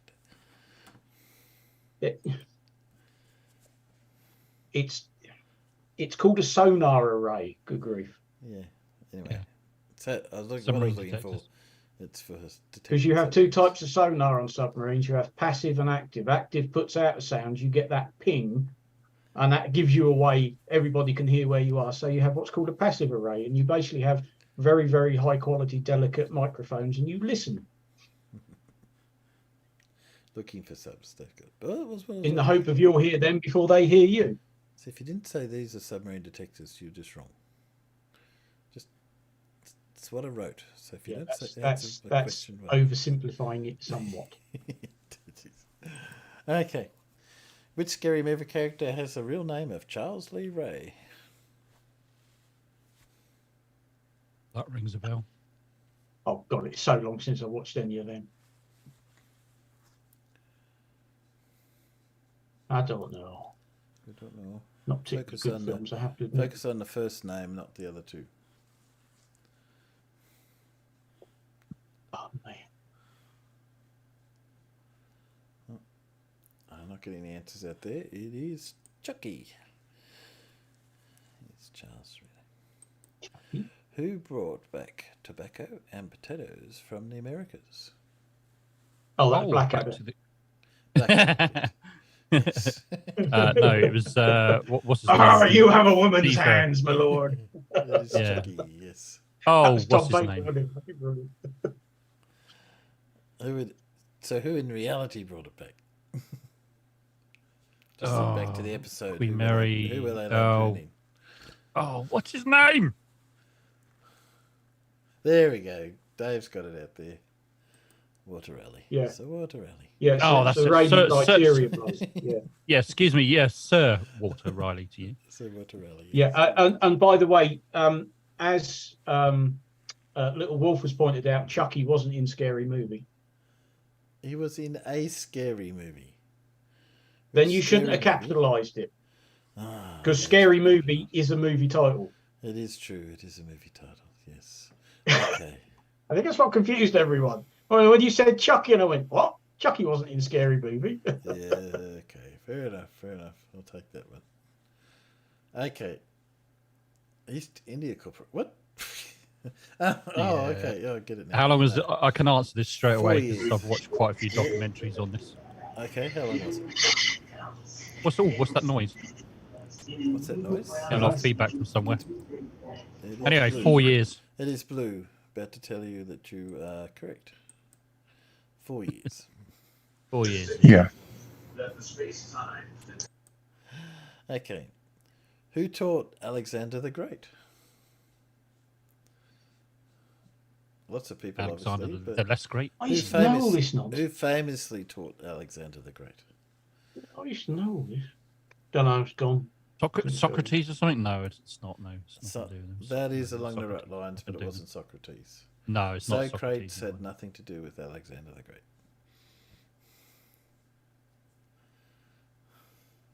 I know it Don't was know. Socrates, but he didn't teach Alexander the Great. But pick another name like that. Start earlier, Diogenes, Plato. It was Aristotle taught Alexander the Great.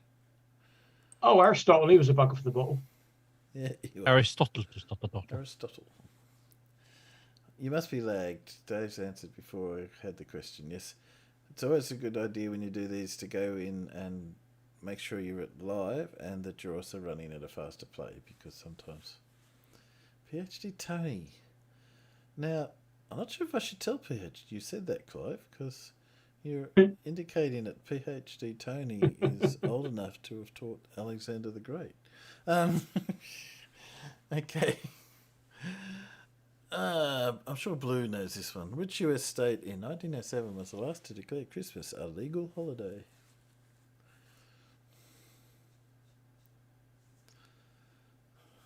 And it wasn't confusion. State of. Oklahoma. Yes, it was. Oklahoma. No, not Hawaii. Okay, what is... Oh, dear. Oh, I got the order wrong. Whoops. Oops. That'll be the answer. That would be the answer. Therefore, I was going to leave this for Blue, because I was going to say Blue will know what that is. It wouldn't be the same without these technical issues. Wouldn't be the same, no. Blue, would you have known Is that it a was veneer saw? Would you know that was a veneer saw? Yeah, I think so. I think you would have got that. Yeah. I've never used one. I have seen them. I've held them, but never tried one. It must be tricky, though. Getting a nice veneer strip. You'd have to pick the right sort of wood. Anyway, okay. That's the quiz. No, thank you very much. Yeah. I don't want to wake Paul up, so I'm going to play... I am still awake. I'm going to play one Vintage Blue to finish off with, I think. Let me pick one. Oh, is it another one of those parrots again? A Vintage Blue? A Vintage Blue, yes. Mm-hmm. I've got a And then Vintage for the Blue. fields. I think Beautiful plumage. Vintage Blue with his donkey. That's... Blimey, mate. It's not dead, it's hibernating. He's tired and shagged out after a long sport. He's pining for the fjords. Well, hello everybody. Welcome to Blue Marble Science. Can't see That him. guy wants a model of the sun and the moon so he can see how the moon... Sorry, you're right. Hang on, 2 6. Wrong button. That button. That button. There we go. Try again. can be mostly full during the daytime. Oh, God, yeah. Apparently, he can't hold a ping pong ball up next to the moon to see how this works. So instead of me doing it, let's try this. Let's let Gladys show him a model that works. Warning, severe facial and monitor damage alert is in effect. Get out those oven mitts. Push the monitors back out of punching range. And Gladys? This time I'm going to light the dumpster fire and let you have some fun.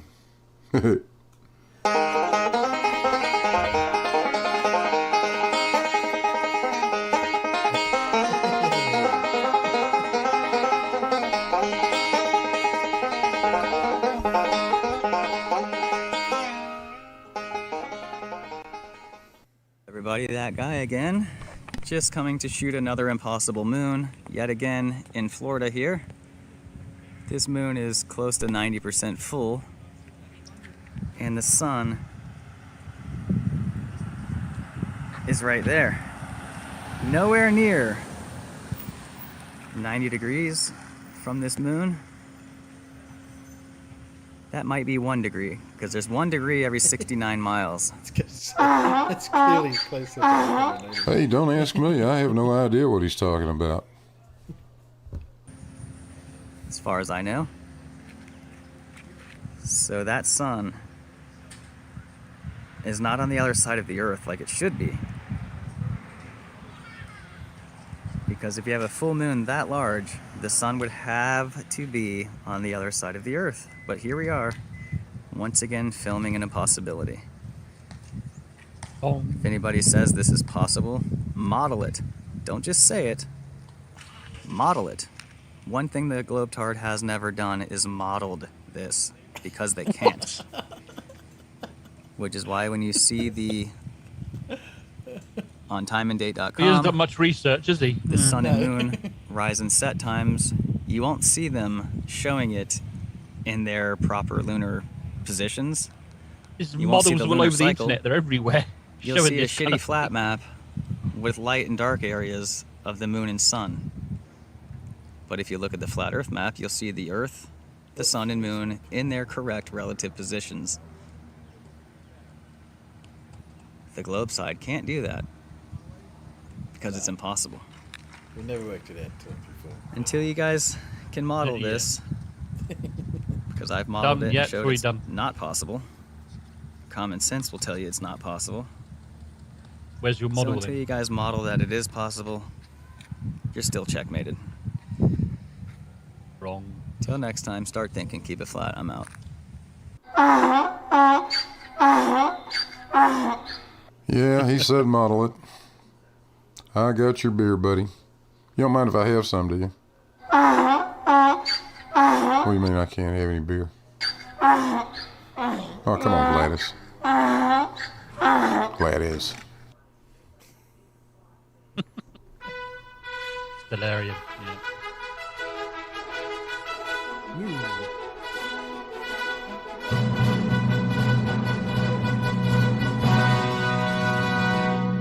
Tampa, Florida.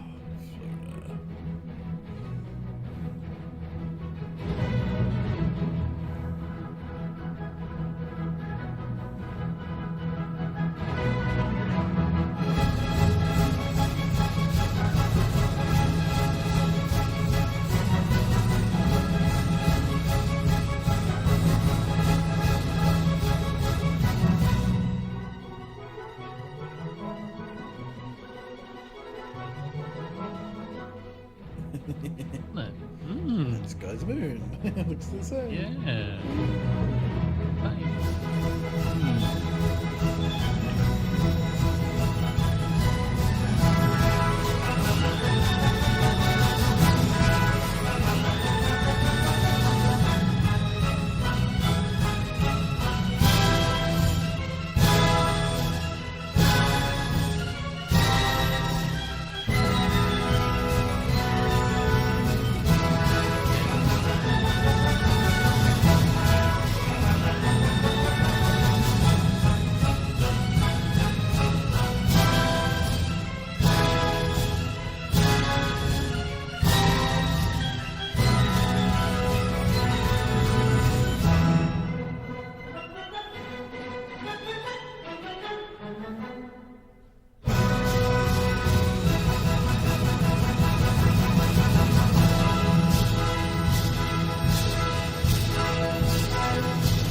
just tie a knot in it.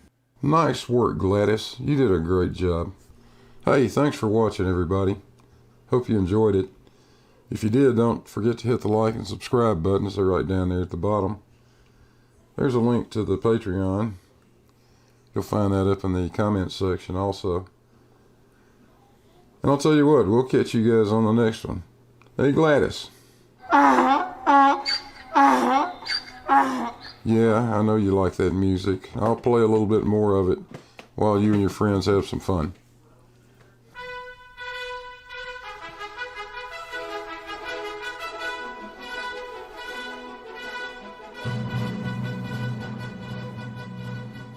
Miss Gladys. Miss Gladys. Poor that guy. Debunked by a jackass. And the donkey wasn't bad either. Yeah.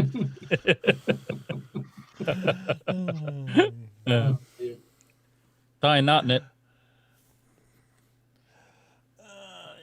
Quite.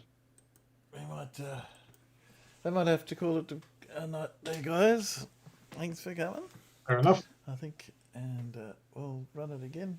Thank you. I think both Paul and I are getting to a bit weary. Getting past it, yeah.